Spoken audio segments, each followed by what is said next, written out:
ആരാധിക്കുന്നു, ഞങ്ങൾ ആരാധിക്കുന്നു. ഹല്ലേലൂയ ആരാധിക്കുന്നു, ഞങ്ങൾ ആരാധിക്കുന്നു. ഹല്ലേലൂയ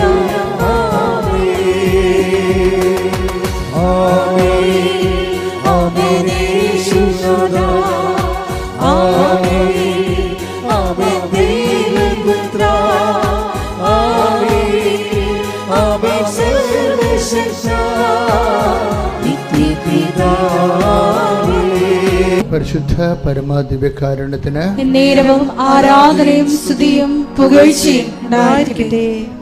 കർത്താവിൻ്റെ പരിശുദ്ധ ഉടമ്പടി നമ്മൾ മരിയൻ ഉടമ്പടി എന്ന് പറയുന്ന ഈ ദൈവിക സ്വർഗീയ പദ്ധതി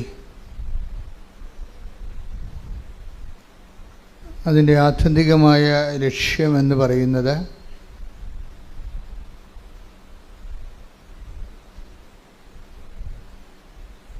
മറിയത്തിൻ്റെ ദൈവാനുഭവങ്ങൾ അഥവാ മറിയത്തിൻ്റെ ക്രിസ്തു അനുഭവങ്ങൾ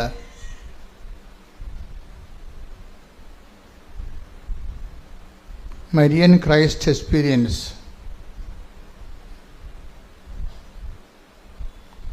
അതിൻ്റെ സാധ്യതകളെ പ്രയോജനപ്പെടുത്തിക്കൊണ്ട്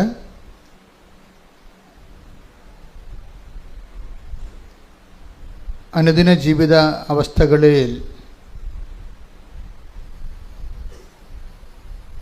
ദൈവത്തെ അനുഭവിക്കാനുള്ള പരിശ്രമമാണ്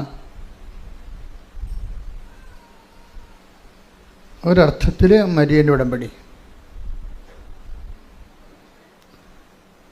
കഴിഞ്ഞ ദിവസങ്ങളിൽ ഞാൻ പരിശുദ്ധ കുർബാന അർപ്പിച്ചപ്പോൾ സുവിശേഷ പ്രഭാഷണത്തിൻ്റെ ഇടയിലൂടെ എപ്പോഴും അങ്ങനെയാണ് സംഭവിക്കുന്നത്.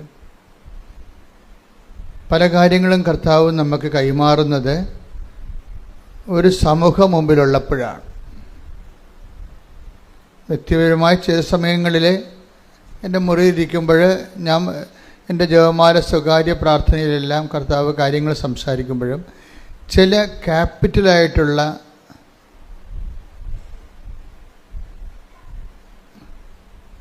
കണ്ടൻറ്റുകൾ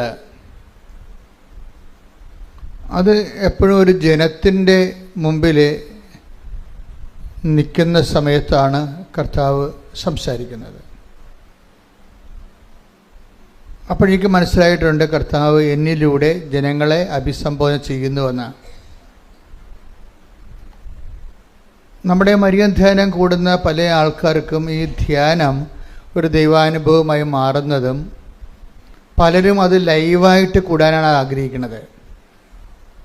ചിലർ ബുധനാഴ്ചയും വെള്ളിയാഴ്ചയൊക്കെ കൂടും, അങ്ങനെയല്ല.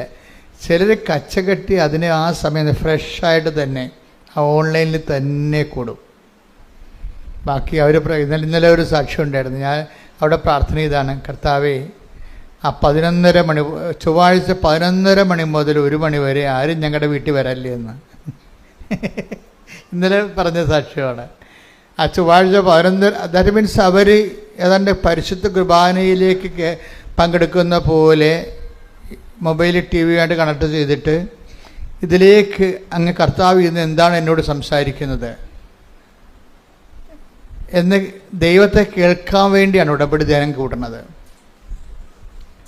ദൈവത്തെ കേൾക്കാൻ വേണ്ടിയാണ് ഉടമ്പടി ധ്യാനം കൂടുന്നതെങ്കിൽ കർത്താവ് അതിനെക്കുറിച്ച് നമ്മളോട് സംസാരിച്ചിട്ടുണ്ട്.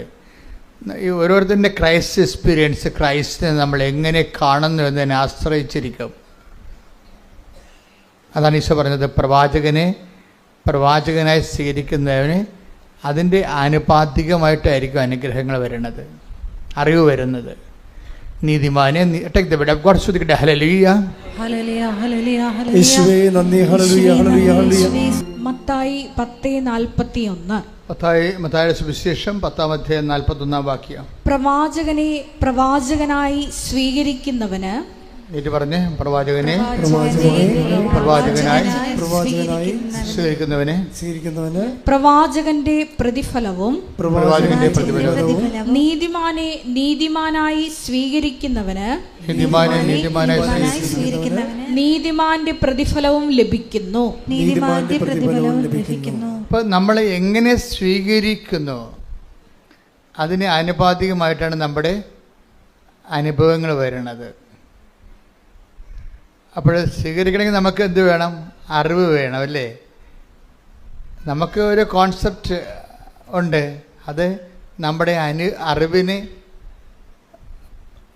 ആനുപാതികമോ പരിമിതമോ ആണ്. എന്ന് വെച്ച് കഴിഞ്ഞാൽ നമ്മൾക്ക് ക്രിസ്തുവിനെക്കുറിച്ച് എന്ത് അറിവുണ്ട്, അതിന് ആനുപാതികമായിട്ടുള്ള അനുഭവങ്ങളാണ് ഉള്ളത്. ഇപ്പം നമ്മുടെ മുമ്പിലുള്ള ചാലഞ്ച് എന്താ? ക്രിസ്തുവിനെക്കുറിച്ചുള്ള അറിവ് വർദ്ധിപ്പിക്കുക, വികസിപ്പിക്കുക. അതെ, മനസ്സിലായില്ലേ? It's very simple. എന്നുവെച്ചാൽ നമ്മുടെ ക്രിസ്തുവിനെക്കുറിച്ച് നമുക്ക് എന്ത് അറിവുണ്ട്, അതിന് ആനുപാതികമായിട്ടായിരിക്കും നമുക്കുണ്ടാകുന്ന ദൈവ അനുഭവം. അപ്പോൾ നമ്മുടെ മുമ്പിലുള്ള റിസ്ക് എന്താ? ക്രിസ്തുവിൻ്റെ അതിനെക്കുറിച്ചുള്ള അറിവിൻ്റെ ചക്രവാളങ്ങളെ ഓരോ ദിവസവും വികസിപ്പിച്ചെടുക്കുക. അതാണ്. അതിനാണ് നമ്മൾ ഉടമ്പടി ധ്യാനം കൂടുന്നത്. എന്താ കാര്യം? നമ്മൾ ഉടമ്പടിയാണ് ദൈവാനുഭവത്തിൻ്റെ തോതായിട്ട് എടുത്തിരിക്കുന്നത്. ഇപ്പം പരിശുദ്ധ കുർബാന ദൈവാനുഭവത്തിൻ്റെ തോതായിട്ട് എടുക്കാൻ വേണ്ടി നോൺ ക്രിസ്ത്യൻസിന് പറ്റുമോ? പറ്റത്തില്ല. അതാണ് പ്രശ്നം. അതുകൊണ്ട് തന്നെ ക്രിസ്തു എല്ലാവർക്കും വേണ്ടിയുള്ളതാണ്. ക്രിസ്തു എല്ലാവർക്കും വേണ്ടിയുള്ളതാണ്. അപ്പോൾ ക്രിസ്തുവിനെക്കുറിച്ചുള്ള ബേസിക് നോളജ് എന്താണ്? ക്രൈസിസ് ഫോർ ഓൾ, എല്ലാ മനുഷ്യർക്കും വേണ്ടിയുള്ള രക്ഷയുടെ ശ്രദ്ധിക്കട്ടെ. ഹല്ലേലൂയ, ലൂക്ക 2:30-31. ലൂക്ക 2:30-31. എന്തെന്നാൽ സകല ജനതകൾക്കും വേണ്ടി അങ്ങ് ഒരുക്കിയിരിക്കുന്ന രക്ഷ എന്റെ കണ്ണുകൾ കണ്ടു കഴിഞ്ഞു. ഇപ്പൊ ക്രിസ്തു ആർക്ക് വേണ്ടി ഒരുക്കിയിരിക്കുന്നതാണ്? സകല മനുഷ്യർക്കും വേണ്ടിയാണ്. സഭയുടെ മുമ്പിൽ വരുന്ന ഏറ്റവും വലിയ വെല്ലുവിളിയാണത്. സഭ ഇവിടെ നിലനിൽക്കുന്നതിൻ്റെ ഉദ്ദേശം തന്നെ എന്തുകൊണ്ടാണ്? ക്രിസ്തു സകല മനുഷ്യർക്കും വേണ്ടി ദൈവം വിഭാവനം ചെയ്ത സ്വർഗത്തിൻ്റെ പദ്ധതിയാണെങ്കിൽ ആ പദ്ധതി പ്രയോഗത്തിൽ വരുത്താനുള്ള ബാധ്യതയ്ക്ക് ദൈവം സഭയെ സ്ഥാപിച്ചിട്ടുണ്ട്. അപ്പോൾ സഭയുടെ മുമ്പിലുള്ള ഏറ്റവും വലിയ, അതുകൊണ്ടാണ് സഭ മിഷണറി ആകുന്നില്ലെങ്കിൽ അതിൻ്റെ 50% വർക്ക് മരവിച്ചിരിക്കുകയാണ്. ക്രിസ്തുവിനെ അറിയിക്കുക എന്ന് വെച്ച് കഴിഞ്ഞാൽ ക്രിസ്തുവിനെ രക്ഷകനായി അറിയിക്കണം. അതാണ് വിഷയം. കഴിഞ്ഞ ദിവസങ്ങളിൽ ഞാൻ കഴിഞ്ഞ ദിവസത്ത് പറഞ്ഞോ എന്നറിയത്തില്ല, ഒരു SJ ഫാദർ ഇവിടെ വന്നിട്ടുണ്ടായിരുന്നു. അപ്പോൾ അദ്ദേഹം ഗുജറാത്തിൽ സ്കൂളിൽ പഠിപ്പിക്കുന്ന ആളാണ്. അപ്പോൾ അദ്ദേഹത്തിൻ്റെ ഞങ്ങൾ ബ്രേക്ക്ഫാസ്റ്റ് കഴിച്ചുകൊണ്ടിരിക്കുന്ന സമയത്ത് ചോദിച്ച്, അച്ഛന് എന്നാ അവിടുത്തെ യഥാർത്ഥ പരിപാടി എന്ന് ചോദിച്ചു. പ്രശ്നം എന്താ ചോദിച്ചു. പറഞ്ഞു, ഞാൻ സ്കൂളിൽ പഠിപ്പിക്കുകയാണ്. ഞാൻ പറഞ്ഞ്, എന്താണ് പഠിപ്പിക്കണേ? അങ്ങനെ ചുറ്റിക്കാരാണ് ഞാൻ ചോദിച്ചത്, ഞാൻ എന്താ പഠിപ്പിക്കണത്? കാര്യം മാത്സാണ് പഠിപ്പിക്കണമെന്നുണ്ടെങ്കിൽ പിന്നെ അത് കെട്ടിയെടുത്ത് അച്ഛനാകേണ്ട കാര്യമില്ലല്ലേ. സോഷ്യൽ സയൻസാണ് പഠിപ്പിക്കുന്നുണ്ടെങ്കിൽ കെട്ടിയെടുത്ത് അച്ഛനാകേണ്ട കാര്യമില്ലല്ലോ. അല്ലെങ്കിൽ വീട്ടിൽ പോയിരുന്നാൽ പോലെ കല്യാണം കഴിച്ച് മര്യാദക്ക് അതിനേക്കാൾ നല്ലവണ്ണം പഠിപ്പിക്കുന്ന ആൾക്കാരുണ്ടല്ലോ നാട്ടിലില്ലേ. അച്ഛന്മാരെക്കാൾ നല്ലവണ്ണം സോഷ്യൽ സയൻസും മാത്സും പഠിപ്പിക്കുന്ന അധ്യാപകർ ഞാൻ കണ്ടിട്ടുണ്ടല്ലോ. അപ്പോൾ ഞാൻ അതാണ് ഞാൻ ചോദിച്ചത്, എന്താണ് പഠിപ്പിക്കണത്? അപ്പോൾ പുള്ളിക്കാരൻ പാവപ്പെട്ടവന് ഉടനെ പറഞ്ഞത്, ഞാൻ നല്ല ഹിന്ദുസിനെ ഞാൻ നല്ല ഹിന്ദുസാക്കും, മുസ്ലിംസിനെ ഞാൻ നല്ല മുസ്ലിംസാക്കും, ക്രിസ്ത്യൻസിനെ ഞാൻ നല്ല ക്രിസ്ത്യൻസാക്കും. ഓക്കെ.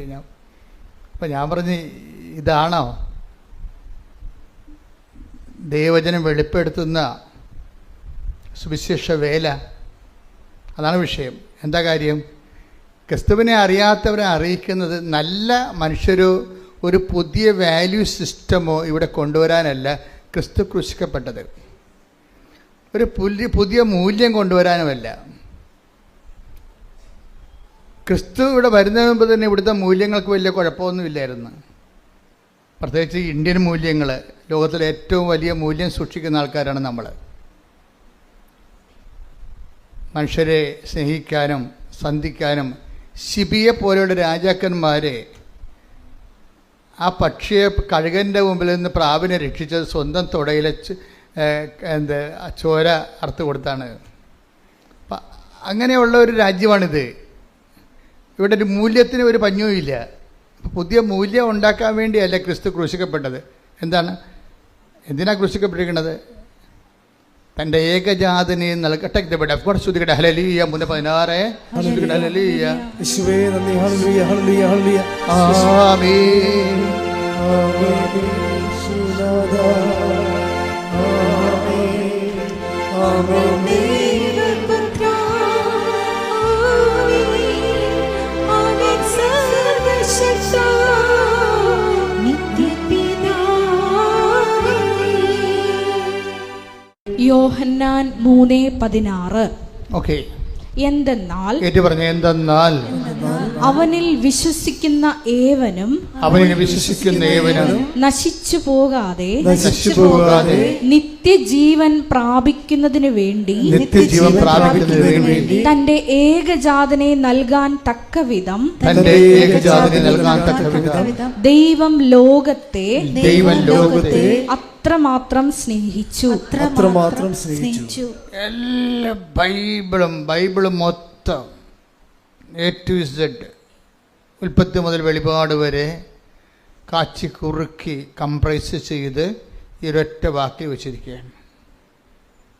അത് ധ്യാനിക്കും തോറും നമുക്കിങ്ങനെ തീ കൊണ്ട് നമ്മളെ കത്തിക്കണ പോലെ നമുക്ക് കത്ത് പിടിക്കണ പോലെ തോന്നുകയാണ്. ധ്യാനിക്കും തോറും നമുക്ക് കത്ത് പിടിക്കും. എന്താ സംഭവിക്കണം? തൻ്റെ ഏകജാതനിൽ പറഞ്ഞേ, തന്റെ ഏകജാതനിൽ വിശ്വസിക്കുന്നവരാരും നശിച്ചു പോകാതെ രക്ഷ പ്രാപിക്കുന്നതിനായി ഏകജാതൻ എന്നുള്ള കോൺസെപ്റ്റ് ഇല്ല. പിതാവിൻ്റെ ഏകജാതൻ എന്നുള്ള ഒരു ആശയം, ഒരു സംവിധാനം ഇല്ല എന്നുണ്ടെങ്കിൽ സ്വർഗം മാനവരാശിയെ കാണുന്നത് നശിച്ചു പോയ കൂട്ടത്തിലാണ്. നിത്യത ഇല്ലാത്തയിടത്തോളം കാലം പിന്നെ ഉള്ളത് എന്താണ്? ഇവിടെയുള്ള മർത്യതയാണുള്ളത്. അത് കഴിയുമ്പോൾ പട്ടി, പാണൻ, കഴുത, പൂച്ച, മുയൽ ഒക്കെ ചത്ത് മലന്ന് മണ്ണോട് മണ്ണായതുപോലെ തീരും. ഇത് തീരാണ്ടിരിക്കാൻ വേണ്ടിയുള്ള ദൈവത്തിൻ്റെ സംവിധാനമാണ്. എന്താണ്? തൻ്റെ ഏകജാതനെ വിശ്വസിക്കുന്നവരാരും നശിച്ചു പോകാതെ പിന്നെന്ത് ചെയ്യണം? ഏറ്റു പറഞ്ഞ് നിത്യജീവൻ പ്രാപിക്കേണ്ടതിന് തന്റെ ഏകജാതനെ നൽകാൻ തക്കവിധം ദൈവം അത്രമാത്രം ലോകത്തെ സ്നേഹിച്ചു. അപ്പൊ ഇത് വിശുദ്ധ വാരത്തിലേക്കാണ് നമ്മൾ ധ്യാനം കൂടുന്നത്. വിശുദ്ധ വാരം എന്താണെന്ന് ചോദിച്ചു കഴിഞ്ഞാൽ ഒറ്റ വാക്യമേ ഉള്ളൂ. എന്താണ്? ഈ നമ്മൾ അനുതാപപ്പെടുന്നു. 14 പള്ളികളിലൊക്കെ ആൾക്കാർ പോയി ഓരോ സ്ഥലം പാടുന്നു, അടുത്ത കടന്ന് ചായയും കുടിച്ചിട്ടുണ്ട്, അടുത്ത പള്ളിയിൽ പോകുന്നു. അങ്ങനെയുള്ള ഒത്തിരിയേറെ കാര്യങ്ങളൊക്കെ നടക്കുന്നുണ്ട്. പക്ഷേ അതേസമയം തന്നെ ധ്യാനിക്കുന്ന വിഷയം എന്താ? കർത്താവിൻ്റെ പീഡാനുഭവവും പങ്കപ്പാടുമല്ല നമ്മുടെ ധ്യാന വിഷയം. എന്താ വിഷയം? ഈ പീഡാനുഭവത്തിലൂടെ പ്രദർശിക്കപ്പെടുന്ന ആ കർത്താവിൻ്റെ പീഡാനുഭവങ്ങളിലൂടെ ആവിഷ്കരിക്കപ്പെടുന്ന ദൈവത്തിൻ്റെ ഒരു സ്നേഹമുണ്ട്. അതാണ്, ആ സ്നേഹമാണല്ലോ കർത്താവിൻ്റെ പീഡാനുഭവത്തിന് കാരണമായി വന്നത്. അത്രമാത്രമെന്നാണ്. തൻ്റെ ഏകജാതനെ നൽകാൻ തക്കവിധം ദൈവം അത്രമാത്രം ലോകത്തെ സ്നേഹിച്ചു. അപ്പം തൻ്റെ ഏകജാതനെ നൽകാനെന്ന് വെച്ചാൽ കുരിശിൽ ഏൽപ്പിക്കാൻ തക്കവിധം. അപ്പം നമ്മൾ കുരിശിനെക്കുറിച്ചും കുരിശിൻ്റെ വഴിയെക്കുറിച്ചുമൊക്കെ ആലോചിക്കുകയും ചിന്തിക്കുകയും ചെയ്യുമ്പോൾ നമ്മൾ ചിന്തിക്കേണ്ടി വരുന്ന ആളാരാണ്? പരപിതാവിൻ്റെ സ്നേഹമാണ്. ഈ ദിവസങ്ങളിൽ ഈ വിശുദ്ധ വാരത്തിൽ നിങ്ങൾ ചിന്തിക്കേണ്ടത് ദൈവത്തിൻ്റെ സ്നേഹത്തെക്കുറിച്ചാണ്. ഈ ദൈവത്തിൻ്റെ സ്നേഹത്തെക്കുറിച്ച് ചിന്തിക്കുകയും നമ്മൾ നടത്തുന്ന കുരിശിൻ്റെ വഴികൾ, അതുപോലെ തന്നെ നമ്മൾ നടത്തുന്ന ദാനധർമ്മങ്ങളും എല്ലാം ദൈവസ്നേഹത്തിന് പകരമായിട്ട് നമ്മളുടെ ഒരു സ്നേഹപ്രവൃത്തികളായിട്ട് വരണം. ഓരോ ശുശ്രൂഷ ചെയ്യുമ്പോൾ, ഇപ്പോൾ വിശുദ്ധ വാരത്തിൽ നമ്മൾ കുരിശിൻ്റെ വഴി നടത്തുന്നു, കുമ്പസാരിക്കുന്നു, നഗരി കാണിക്കലിന് പോകുന്നു, അങ്ങനെ കുറേ കാര്യങ്ങൾ നമ്മൾ പങ്കെടുക്കുന്നുണ്ട്. ഇതെല്ലാം അനുഷ്ഠാന പ്രകാരമുള്ള ആചാരവിധികളിലുള്ള ആധ്യാത്മികതയുടെ അനുഷ്ഠാന വിധികളാണത്. അതുകൊണ്ട് ഉദ്ദേശിക്കുന്ന കറസ്പോണ്ടിങ് എക്സ്പീരിയൻസ് എന്താണെന്ന് വെച്ച് കഴിഞ്ഞാൽ, ഇത് കൂടുന്ന വ്യക്തിക്ക് അതിലൂടെ ദൈവസ്നേഹം വർദ്ധിക്കണം. അല്ലാതെ ഒരു നാടകം കാണുന്ന പോലെയോ അല്ലെങ്കിൽ ഒരു കുറേ കാലം കാണുന്ന കാഴ്ചക്കാരനെ പോലും നിനക്ക് അതിനകത്ത് പങ്കെടുക്കാൻ പറ്റും. പക്ഷെ മറിച്ച് നീ ഇതിൽ പങ്കെടുക്കുമ്പോൾ ദൈവം എനിക്ക് വേണ്ടി ഒരുക്കിയ ദൈവത്തിൻ്റെ സ്നേഹത്തിൻ്റെ അവസാനത്തെ ദൈവത്തിന് സാധ്യമായ ഒരു ആവിഷ്കാരമാണ് ക്രിസ്തുവിൻ്റെ പീഡാനുഭവവും കുരിശും മരണവും. ഇത് കാണുമ്പോൾ കർത്താവേ നിന്റെ സ്നേഹത്താൽ എന്നെ നിറക്കണമേ ഏറ്റ് പ്രാർത്ഥിച്ചേ. കർത്താവേ ഈ വിശുദ്ധ വാരത്തിൽ നിന്റെ പീഡാനുഭവങ്ങളെ, നിന്റെ ചമ്മട്ടിപ്പാടുകളെ, നിന്റെ മുൾക്കിരീടത്തെ, നിന്റെ കരചരണങ്ങളിലെ ആണിപ്പഴുതുകളെ, അതിൽ നിന്നൊഴുകുന്ന വിശുദ്ധ രക്തത്തെ ഞാൻ ധ്യാനിക്കുമ്പോൾ എനിക്ക് വേണ്ടി സഹിച്ച നിന്റെ സഹനങ്ങളുടെ അന്തർധാരയായ ദൈവസ്നേഹത്താൽ ക്രിസ്തുവിലൂടെ അഭിഷേകം ചെയ്യണമേ, ശക്തീകരിക്കണമേ.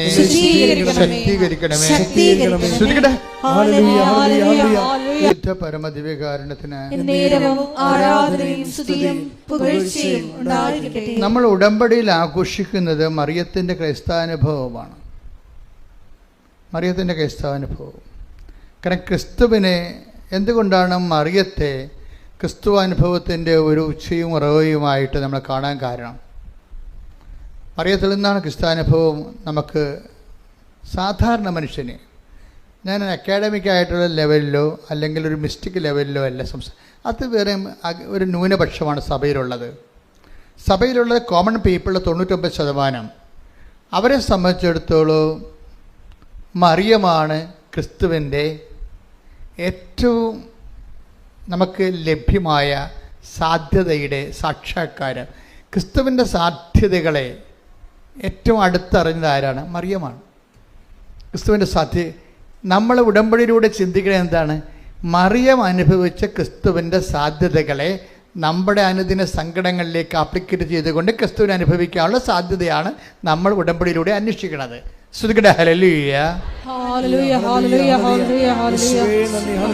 മറിയം വചനത്തിൻ്റെ ഒരു ഉപാസകയാണ്. ഞാൻ അങ്ങനെ പറയാൻ കാരണം വെച്ച് കഴിഞ്ഞാൽ നമ്മൾ ഉടമ്പടി പുരോഗമിക്കാനും ഉടമ്പടി വളരാനും നല്ലത് മറിയത്തിനെ മാതൃകയാക്കുന്നതാണ്.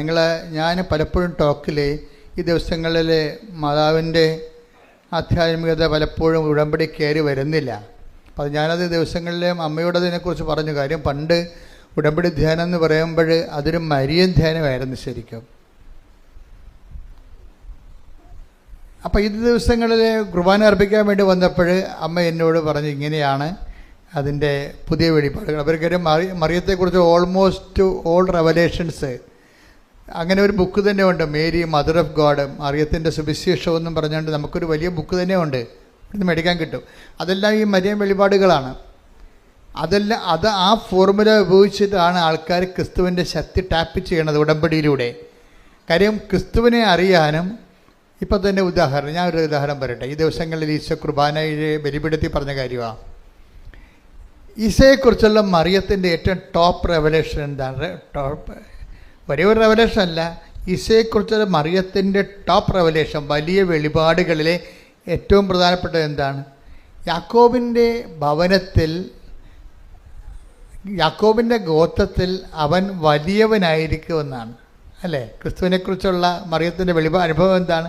അവൻ അവൻ വലിയവനായിരിക്കും. ശ്രുതികട്ടെ ഹല്ലേലൂയ. ലൂക്കാ 1:32-33. ലൂക്കാസ് സുവിശേഷം 1:32-33. അവൻ വലിയവനായിരിക്കും, അത്യുന്നതന്റെ പുത്രൻ എന്ന് വിളിക്കപ്പെടും, അവന്റെ പിതാവായ ദാവീദിന്റെ സിംഹാസനം ദൈവമായ കർത്താവ് അവന് കൊടുക്കും. മറിയത്തിന്റെ ക്രിസ്തു അനുഭവങ്ങളിലെ കാതല് ഒരു പ്രധാനപ്പെട്ട പ്രമേയം എന്താണ്? അവൻ വലിയവനായിരിക്കുമെന്നാണ്. നമ്മൾ ഉടമ്പടിയിൽ അനുഭവിക്കുന്നത് ഈ ക്രിസ്തുവിൻ്റെ വലിപ്പമാണ്. മറിയമാണത് ആദ്യം അനുഭവിച്ചത്. മറിയത്തിൻ്റെ വയറ്റിലിട്ട് വളർത്തി വീട്ടിൽ നിർത്തി വളർത്തി ആളാണ് ക്രിസ്തു. മനുഷ്യപുത്രനെ ക്രിസ്തു വിശ്വാസപൂർവം ദൈവത്തിൻ്റെ വചനത്തെ സ്വീകരിച്ച് വയറ്റിലിട്ട് വളർത്തി പിന്നെ വീട്ടിൽ നിർത്തി വളർത്തിയ ആളാണ്. അതുകൊണ്ട് ക്രിസ്തുവിൻ്റെ സാധ്യതകളെക്കുറിച്ചുള്ള മറിയത്തിൻ്റെ അൾട്ടിമേറ്റ് നോളജ് റെവലേഷനിൽ ഒന്നെന്താണ്? അവൻ വലിയവനായിരിക്കും. Praise the Lord. അപ്പം പിന്നെ മറിയത്തിൻ്റെ അതുകൊണ്ട് മറിയം ഈ വലിയ ക്രിസ്തു താൻ വയറ്റിലിട്ട് വളർത്തിയിരിക്കുന്നയാൾ, പ്രസവിച്ച് വീട്ടിൽ നിർത്തിയിരിക്കുന്ന വളർത്തിയിരിക്കുന്നയാൾ, അവനെക്കുറിച്ചുള്ള ദേവപിതാവിൻ്റെ സ്വപ്നങ്ങളിൽ ഒന്നെന്താണ്? അവൻ വലിയവനായിരിക്കുമെന്നാണ്. അപ്പം അതുകൊണ്ട് തന്നെ നമ്മുടെ ജീവിത പ്രശ്നങ്ങളിലേക്ക് ഈ ക്രിസ്തുവിൻ്റെ വലിപ്പത്തെ എങ്ങനെ പ്രയോഗവൽക്കരിച്ചുകൊണ്ട് നമ്മളെ അനുദിന വിഷമങ്ങളിൽ നിന്നൊരു മനുഷ്യനെ എങ്ങനെ രക്ഷപ്പെടുത്തിയെടുക്കാൻ പറ്റും. ഇപ്പോൾ നമ്മുടെ ജപ്തി നടപടിയുണ്ട്. നമുക്ക് മാർച്ച് കഴിഞ്ഞപ്പോൾ പിന്നെ അത് കുറഞ്ഞിട്ടുണ്ട്. കുറേ അധികം മാതാവ് ഏറ്റെടുത്തിട്ടുണ്ടെന്ന് എനിക്കറിയാം. കാര്യം സാക്ഷ്യം ഇനിയിപ്പോൾ വരാൻ പോണതല്ലേ ഉള്ളൂ. അതേസമയം തന്നെ എനിക്ക് സാമ്പത്തിക മേഖലകളിലെ ഞാൻ വളരെ ശ്രദ്ധിക്കുന്ന ആളാണ്. കാര്യം പ്രത്യേകിച്ച് ഈ സാമ്പത്തികമായിട്ട് മനുഷ്യനിങ്ങനെ സങ്കടപ്പെട്ട് വരുമ്പോഴേ അവന് അതിൻ്റെ കൂടെ വേറെ ഒത്തിരിയേറെ സങ്കടങ്ങൾ ഒരുമിച്ച് അനുഭവിക്കുന്നുണ്ട്. അപ്പം അതുകൊണ്ട് എനിക്ക് ഭയങ്കര നിർബന്ധമാണ് അങ്ങനെ. അതുകൊണ്ടാണ് ഞാൻ പറഞ്ഞത് നിങ്ങളുടെ ജപ്തി പേപ്പർ കൊണ്ടുവരാൻ പറഞ്ഞതിൻ്റെ കാര്യം അതാ. അങ്ങനെ ലോകത്ത് ഒരിടത്തും ആവശ്യപ്പെടത്തില്ല. എന്നോട് അമ്മ പറഞ്ഞിട്ടാണ് ഞാൻ എന്നോട് ചോദിക്കുന്നത്, നിങ്ങളെ കൃപാസനത്തിൽ വരാൻ വരുന്നുണ്ടെങ്കിൽ നിങ്ങളുടെ ജപ്തി നിങ്ങൾ ചെയ്യുമെന്ന് പറഞ്ഞില്ലേ? അത് മനുഷ്യന്മാർ സാമ്പത്തിക സ്ഥാപനങ്ങളല്ലേ അത് പറഞ്ഞിരിക്കണത്, അല്ലേ? അപ്പം ഇത് ഏറ്റവും വലിയ ജപ്തി മനുഷ്യരാശിയെ ജപ്തി ചെയ്തിരിക്കുന്ന സാത്താനാണ്. അവൻ്റെ ജപ്തിയിൽ നിന്ന് നമ്മളെ ഒഴിവാക്കിയത് അവൻ്റെ വിശുദ്ധമായ രക്തമാണ്. അവൻ്റെ മുമ്പിലാണ് നമ്മൾ ഈ ചീള് കാര്യം കൊണ്ടുവരുന്നത്. അതുകൊണ്ട് ആ പേപ്പർ മാതാവിനെ കാണിക്കാമെന്ന് പറയും. അതാണ് വിഷയം, എൻ്റെ വിഷയം. ആ പേപ്പർ കൊണ്ടുവരാൻ പറഞ്ഞതിൻ്റെ കാര്യം. ഇപ്പം ഞാൻ വളരെ സീരിയസാണ്. നിങ്ങൾ എന്നെ കാണാൻ വരുമ്പോൾ എനിക്ക് നിങ്ങൾ അനുഭവിക്കുന്ന പ്രശ്നങ്ങളുടെ പേപ്പറുകൾ വേണമെന്ന് പറഞ്ഞാൽ എന്താണ്? അത് മാതാവിൻ്റെ മുമ്പിൽ വെച്ചിട്ട് പ്രത്യേക ഒരു പ്രാർത്ഥനയുണ്ട്. അത് ചെല്ലും. എന്നിട്ട് നിങ്ങളുടെ വിഷയം അങ്ങോട്ട് ഏൽപ്പിക്കും. അത് നിങ്ങളോർക്കും ഇതൊക്കെ ഒരു ആൾക്കാർ ഇങ്ങനെ ആകർഷിക്കാൻ വേണ്ടി ചെയ്യണം. അല്ല, ആൾക്കാരെ ആകർഷിക്കാൻ വേണ്ടി ഞാൻ ചെയ്ത കാര്യമല്ല, മറിയം ചെയ്ത കാര്യങ്ങളാണ് ഇതൊക്കെ. എന്താണ് മറിയം ചെയ്തത്? എന്താണ്? ക്രിസ്തുവിനെ കുറിച്ച് മറിയത്തിന് അറിയാം വലിയവനാണെന്ന്. എലിസബത്ത് പരിശുദ്ധാത്മാവ് എലിസബത്തിനെ കാണാൻ വേണ്ടി അമ്മ തിടുക്കത്തിൽ ചെല്ലുമല്ല. അത് തിടുക്കത്തിൽ വായിച്ചത് ലൂക്ക 1:39. ലൂക്ക 1:39. ആ ദിവസങ്ങളിൽ മറിയം യൂദയായിലെ മലമ്പ്രദേശത്തുള്ള ഒരു പട്ടണത്തിലേക്ക് തിടുക്കത്തിൽ യാത്ര പുറപ്പെട്ടു. അപ്പൊ മറിയത്തിന്റെ ഒരു മൗലികമായ ഒരു ആക്ഷൻ മോഡാണിത്. എന്താണ്? ആള് തിടുക്കമായിരിക്കും. അതുകൊണ്ടാണ് ഈ ഉടമ്പടി ഉടനടി പരിഹാരം എന്നൊക്കെ ഞാൻ ആദ്യ കാര്യങ്ങളിൽ പറഞ്ഞുകൊണ്ടിരുന്നത്. ഈ തിടുക്കം എനിക്കറിയാം, തിടുക്കത്തെക്കുറിച്ച്. സത്യസന്ധമായിട്ട് ഒരു വ്യക്തി ഉടമ്പടി ചെയ്തെങ്കിൽ അമ്മ ആ വിഷയത്തിൽ തിടുക്കം കാണിക്കുമെന്നറിയാം. അതുകൊണ്ട് ഉടമ്പടി ഉടനടിയല്ല, പിന്നെ ഇങ്ങനെ പരിഹാരമുണ്ട്. അതാണ് വിഷയം. അമ്മ ആ തിടുക്കം കാണിക്കുമെന്നറിയാം. അമ്മയ്ക്ക് അല്ലെങ്കിലും തിടുക്കവാ. എന്താ കാര്യം വെച്ച് കഴിഞ്ഞാൽ ഇപ്പം കാനായിലെ കല്യാണ വീട്ടിൽ വരുമ്പോഴോ ഇപ്പം ഈ യേശു വലിയവനായിരിക്കും എന്നുള്ളത് അമ്മയ്ക്കറിയാം. പക്ഷേ ഈ വലിപ്പം അമ്മയെ സംബന്ധിച്ചിടത്തോളം മനുഷ്യൻ അനുദിനം അനുഭവിക്കുന്ന പ്രതിസന്ധിക്ക് പരിഹാരമാകാൻ ഇത് ആപ്ലിക്കേറ്റ് ചെയ്യാൻ പറ്റുമോ എന്നുള്ളതാണ് മറിയൻ ആലോചനകൾ. മറിയൻ എന്ന് വെച്ച് കഴിഞ്ഞാൽ നമ്മളുടെ പ്രശ്നബാധിതമായ ഒരു മനുഷ്യൻ്റെ ഒപ്പം നടന്ന് ഒപ്പം നിന്നും ചിന്തിക്കുന്ന ആളാണ് മറിയം.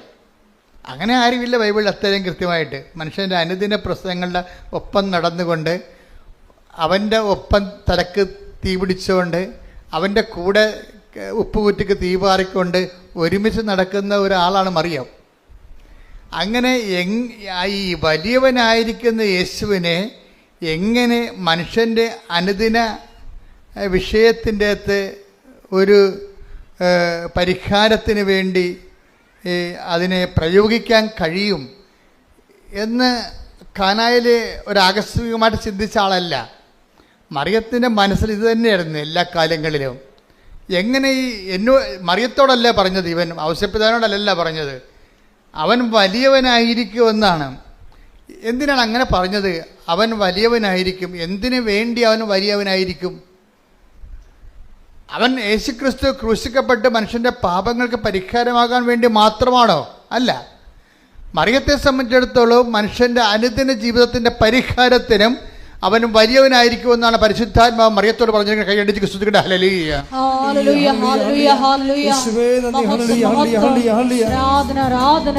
പരിശുദ്ധ പരമ ദിവ്യകാരുണ്യത്തിന് നേരവും ആരാധനയും സ്തുതിയും പുകഴ്ചയും ഉണ്ടായിരിക്കട്ടെ. എൻ്റെ ദൈവപൈതലെ, അതായത് എലിസബത്തിൻ്റെ ഭവനത്തിലേക്ക് പോകുന്നതിന് വേണ്ടി മറിയം കാണിച്ച ഒരു തിടുക്കമുണ്ട്. ഈ തിടുക്കം തന്നെയാണ് അമ്മ വലിയവനായ ക്രിസ്തുവിനെ മനുഷ്യൻ്റെ അനുദിന ജീവിത പ്രശ്നങ്ങളിലേക്ക് സത്ത തിരിച്ചുകൊണ്ട് അതിനൊരു പരിഹാരം കാണാൻ വേണ്ടി ഒരു പഴുത് നോക്കി നടന്നതുപോലെയാണ് കാനായിലെ കല്യാണം വന്നു ചേരുന്നത്.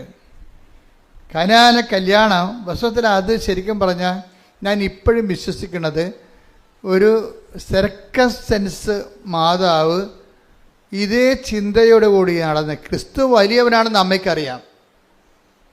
ഈ വലിമ മനുഷ്യന് മനസ്സിലാകുന്ന ജീവിത പ്രശ്നങ്ങളിലേക്ക് അതിൻ്റെ സാധ്യതയെ പ്രയോഗിച്ചുകൊണ്ട് ക്രിസ്തുവിനെ മനുഷ്യൻ അവൻ്റെ സങ്കടങ്ങളിൽ സമാശ്വാസം നൽകുന്ന ദൈവത്തിൻ്റെ സ്നേഹരൂപമായി അനുഭവിക്കുന്ന ദൈവിക പദ്ധതി അമ്മയ്ക്ക് ഒരു ചെവിട്ടോർമ്മ പോലെ ചൊല്ലിക്കൊടുത്തതുപോലെ അമ്മ ഒരു പഴുതു നോക്കി നടക്കുകയായിരുന്നു. എപ്പോഴാണ് ഈ വലിയവനായ യേശുവിനെ മനുഷ്യൻ്റെ ജീവിതത്തിലെ പ്രശ്നങ്ങൾക്ക് പരിഹാരം ആക്കുക?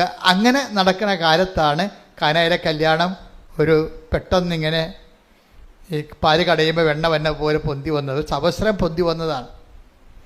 ആ അവസരം ശരിക്കും പറഞ്ഞ അമ്മയ്ക്ക് വേറെ ആ വിഷയം കൈകാര്യം ചെയ്യുകയാണെങ്കിൽ തീർച്ചയായിട്ടും ഞാൻ ഇടയ്ക്ക് പറയാറുള്ളതാണ്, അത് വലിയൊരു വിഷയമല്ല, ഒരു ചെറിയൊരു പഴുതാണ്.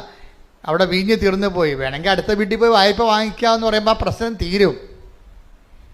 അടുത്ത വീട്ടിൽ പോയി വായ്പ വാങ്ങിക്കുക, അല്ലെങ്കിൽ 3-4 വീട്ടിൽ പോയി പെട്ടെന്ന് അവിടെ ഉള്ള വീഞ്ഞ്, അവിടെയൊക്കെ വീഞ്ഞുള്ള സ്ഥലമാണ്, ഞാനും പോയതാ. അവിടുന്ന് കുറേ വീഞ്ഞ് അവിടുന്ന് പോയപ്പോൾ കൊണ്ടുവരികയും ചെയ്തു ഇവിടെ. കാര്യം അതല്ല, അതോട് അവരുടെ ബിസിനസ്സാണത്.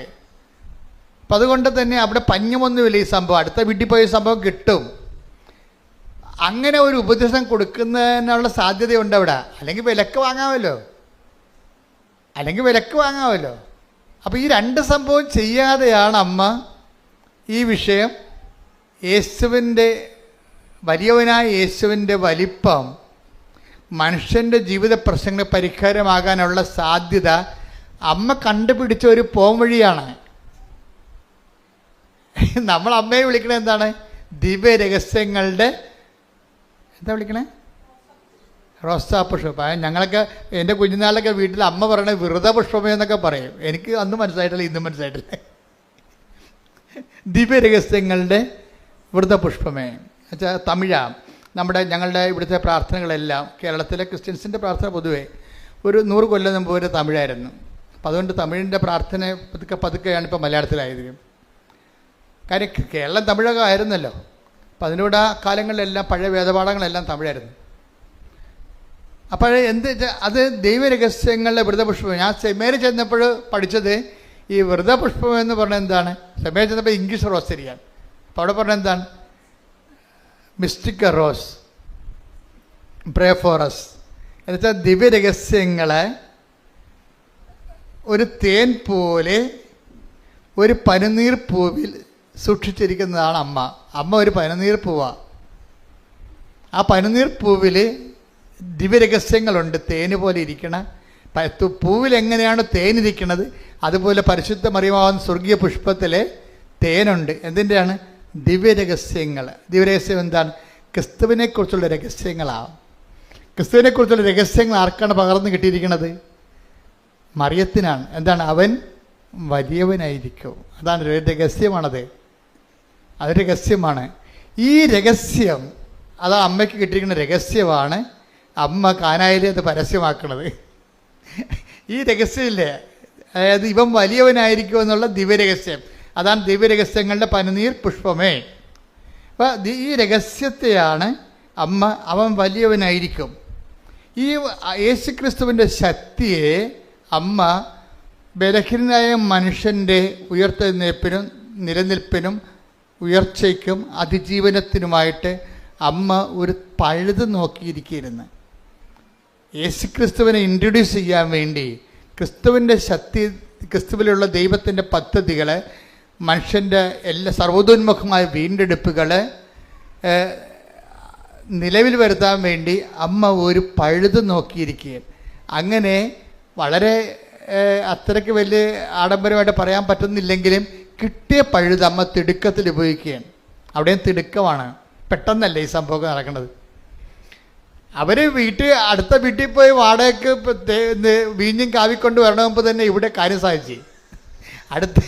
അതാണ് അവിടെ തിടുക്കം കാണിക്കുന്നുണ്ട്. അതായത് അടുത്ത വീട്ടിൽ പോയി ആ വീട്ടുകാർ വീഞ്ഞ് തീരാൻ പോണെന്ന് കണ്ടപ്പോൾ തന്നെ ഇത് അമ്മയ്ക്കറിയാം, ഇത് ഇവർ വീഞ്ഞ് തീരാൻ പോണ എങ്ങനെ വീട്ടുകാരറിഞ്ഞു കഴിഞ്ഞാൽ ക്രിസ്തുവിനെ അറിയാൻ പാടില്ലാത്ത കാരണം അവർ വേറെ മാർഗങ്ങൾ ഉപയോഗിക്കുമെന്നറിയാം. അതാണ് വിഷയം. അവിടെ ക്രിസ്തുവിനെ അറിയാത്ത വീടാണത്. ക്രിസ്തുവിനെ അറിയാത്ത വീട്ടിൽ ഒരു വിഷയം ഉണ്ടായിക്കഴിഞ്ഞാൽ അവരറിഞ്ഞു കഴിയുമ്പോൾ, വിവാഹത്തിൻ്റെ ശോഷണം അറിഞ്ഞു കഴിയുമ്പോൾ ഓട്ടോമാറ്റിക്കലായിട്ട് അവർ വേറെ ക്രിസ്തുവിനെ ഇതരമായിട്ടുള്ള വേറെ മാർഗങ്ങൾ, വായ്പ വാങ്ങിക്കുകയോ വിലക്ക് വാങ്ങിക്കുകയോ എന്ന് അറിയാം, അവർ ചെയ്യുമെന്നറിയാം. അതിന് മുമ്പ് തന്നെ ഒരു തിടുക്കം കാണിക്കും. ഇവിടെ എലിസബത്തിൻ്റെ വീട്ടിലേക്ക് പോയി അതേ തിടുക്കം തന്നെ. ദൈവത്തിലെ ഓർക്കുക, നിൻ്റെ വിഷയത്തിനും നീ ഒരു ബൗദ്ധികമായ പരിഹാരം നീ കണ്ടെത്താൻ ഉള്ള സാവകാശത്തെ മുമ്പേ മറിയം കാണിക്കുന്ന തിടുക്കത്തിന്റെ പേരാണ് ഉടമ്പടി. കൈയടിച്ച് സ്തുതിക്കട്ടെ. ഹല്ലേലൂയ, ഹല്ലേലൂയ, ഹല്ലേലൂയ, ഹല്ലേലൂയ, ഹല്ലേലൂയ. മഹത്വം, മഹത്വം. വലിയ വെളിപാട് നന്ദി പറയുന്നു. ഹല്ലേലൂയ, ഹല്ലേലൂയ. മഹത്വം, മഹത്വം. ആരാധന, ആരാധന. ദേവപിതാവേ നന്ദി, ദേവപിതാവേ മഹത്വം, ദേവപിതാവേ ആരാധന. ഉടമ്പടി പ്രാർത്ഥനയിൽ ഉടനടി പരിഹാരമേകും. ഉടമ്പടി പ്രാർത്ഥനയിൽ ഉടനടി പരിഹാരമേകും. അവൻ പറയുന്നത് ചെയ്തിടുവിൻ, ജീവിതം ധന്യമായിത്തീരും. അവൻ പറയുന്നത് ചെയ്തിടുവിൻ, ജീവിതം ധന്യമായിത്തീരും. പരിശുദ്ധ പരമ ദിവ്യകാരുണ്യത്തിന് നേരവും ആരാധനയും സ്തുതിയും പുകഴ്ചയും ഉണ്ടായിരിക്കട്ടെ. അതായത് എപ്പോഴും നമ്മൾ മനസ്സിലാക്കണം, മറിയം ഇപ്പം കാനായിലൊക്കെ വലിയ വിവാഹ വിരുന്നിൽ നടന്ന സംഭവങ്ങളെ നമ്മൾ അന്വേഷിക്കുകയാണെങ്കിൽ നമുക്ക് മനസ്സിലാകുന്ന ഒരു സത്യമുണ്ട്. എന്താണ്? മറിയം നമ്മുടെ ജീവിത പ്രശ്നങ്ങൾക്കൊപ്പമാണ്. മറിയം ക്രിസ്തുവിനൊപ്പമാണ്. അതേസമയം തന്നെ ക്രിസ്തുവിൻ്റെ ആ വലിമ എന്തു ചെയ്യും? നമ്മുടെ ജീവിത പ്രശ്നങ്ങൾക്ക് പരിഹാരം കാണാനുള്ള സാധ്യത, അതിനുള്ള പഴുത് ഓരോ നിമിഷവും അന്വേഷിക്കുന്ന ആളാണ്. അതിനുള്ള തിടുക്കം കാണിക്കുന്നത് കൊണ്ടാണ് ഞാൻ നിങ്ങളോട് പറഞ്ഞത്, അമ്മ എന്താ പറഞ്ഞത്? അവൻ പറയണത് പോലെ ചെയ്യുക. ആ തിടുക്കം നിങ്ങളുടെ ഭാഗത്തു നിന്നുണ്ടാകണം. പിടികിട്ടിയാ?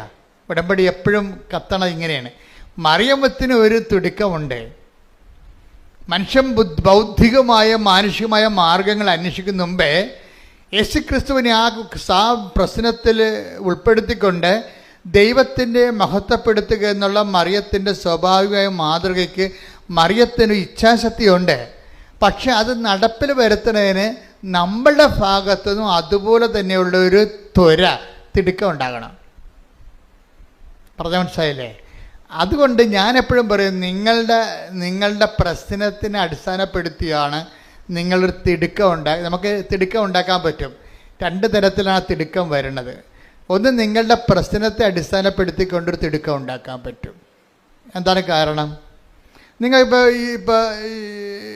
ഇംഗ്ലണ്ടിൽ പഠിക്കാൻ പോണ കക്ഷികളാണ്. അവിടെ ഇൻടേക്കിൻ്റെ അകത്ത് അവർക്ക് ഇപ്പോൾ സെപ്റ്റംബർ ഇൻടേക്ക് ഉണ്ട്. അതിൻ്റെ അകത്ത് കയറി പറ്റാൻ വേണ്ടി ഒരു തിടുക്കമുണ്ട്, ഇല്ലേ? തിടുക്കം. അപ്പോൾ അതിനകത്ത് നിങ്ങളുടെ പ്രാർത്ഥനയുടെ ഉദ്ദേശം എന്താണ്? നിങ്ങൾക്ക് തിടുക്കം ഉണ്ടാക്കണത് എന്താണ്? സെപ്റ്റംബറിൽ പോകാൻ പറ്റുന്നില്ലെങ്കിൽ പിന്നെ അടുത്ത ഫെബ്രുവരിയിലേ പോകാൻ പറ്റത്തുള്ളൂ. അപ്പം അതുകൊണ്ട് ഒരു സ്വാഭാവികമായിട്ട് ഉണ്ടാക്കുന്ന തിടുക്കമാണ്. ഞാൻ എന്താ ചെയ്യണത്? എപ്പോഴും നിങ്ങളുടെ ഈ മെറ്റീരിയലായിട്ടുള്ള തിടുക്കത്തെ ഞാനൊന്ന് ടെസ്റ്റ് ചെയ്തിട്ട് നിങ്ങളിലേക്ക് ദൈവസ്നേഹം ഇൻഡക്റ്റ് ചെയ്ത് തരും. നിങ്ങളുടെ ഇതിലേക്ക് ദൈവസ്നേഹം തരും. എന്താ കാര്യം വെച്ചാൽ മറ്റൊരു പ്രശ്നം വെച്ച് കഴിഞ്ഞാൽ ആ ഇൻടേക്ക് കഴിയുമ്പോൾ നിങ്ങളുടെ തിടുക്കം പോവും. അച്ഛൻ പറഞ്ഞ മനസ്സിലായില്ലേ? എൻ്റെ ടെക്നിക്കൽ കാര്യം മനസ്സിലാക്കണം. നിങ്ങളുടെ ജപ്തി നടപടി മാർച്ച് കഴിഞ്ഞപ്പോൾ ഇപ്പോൾ തിടുക്കമില്ല.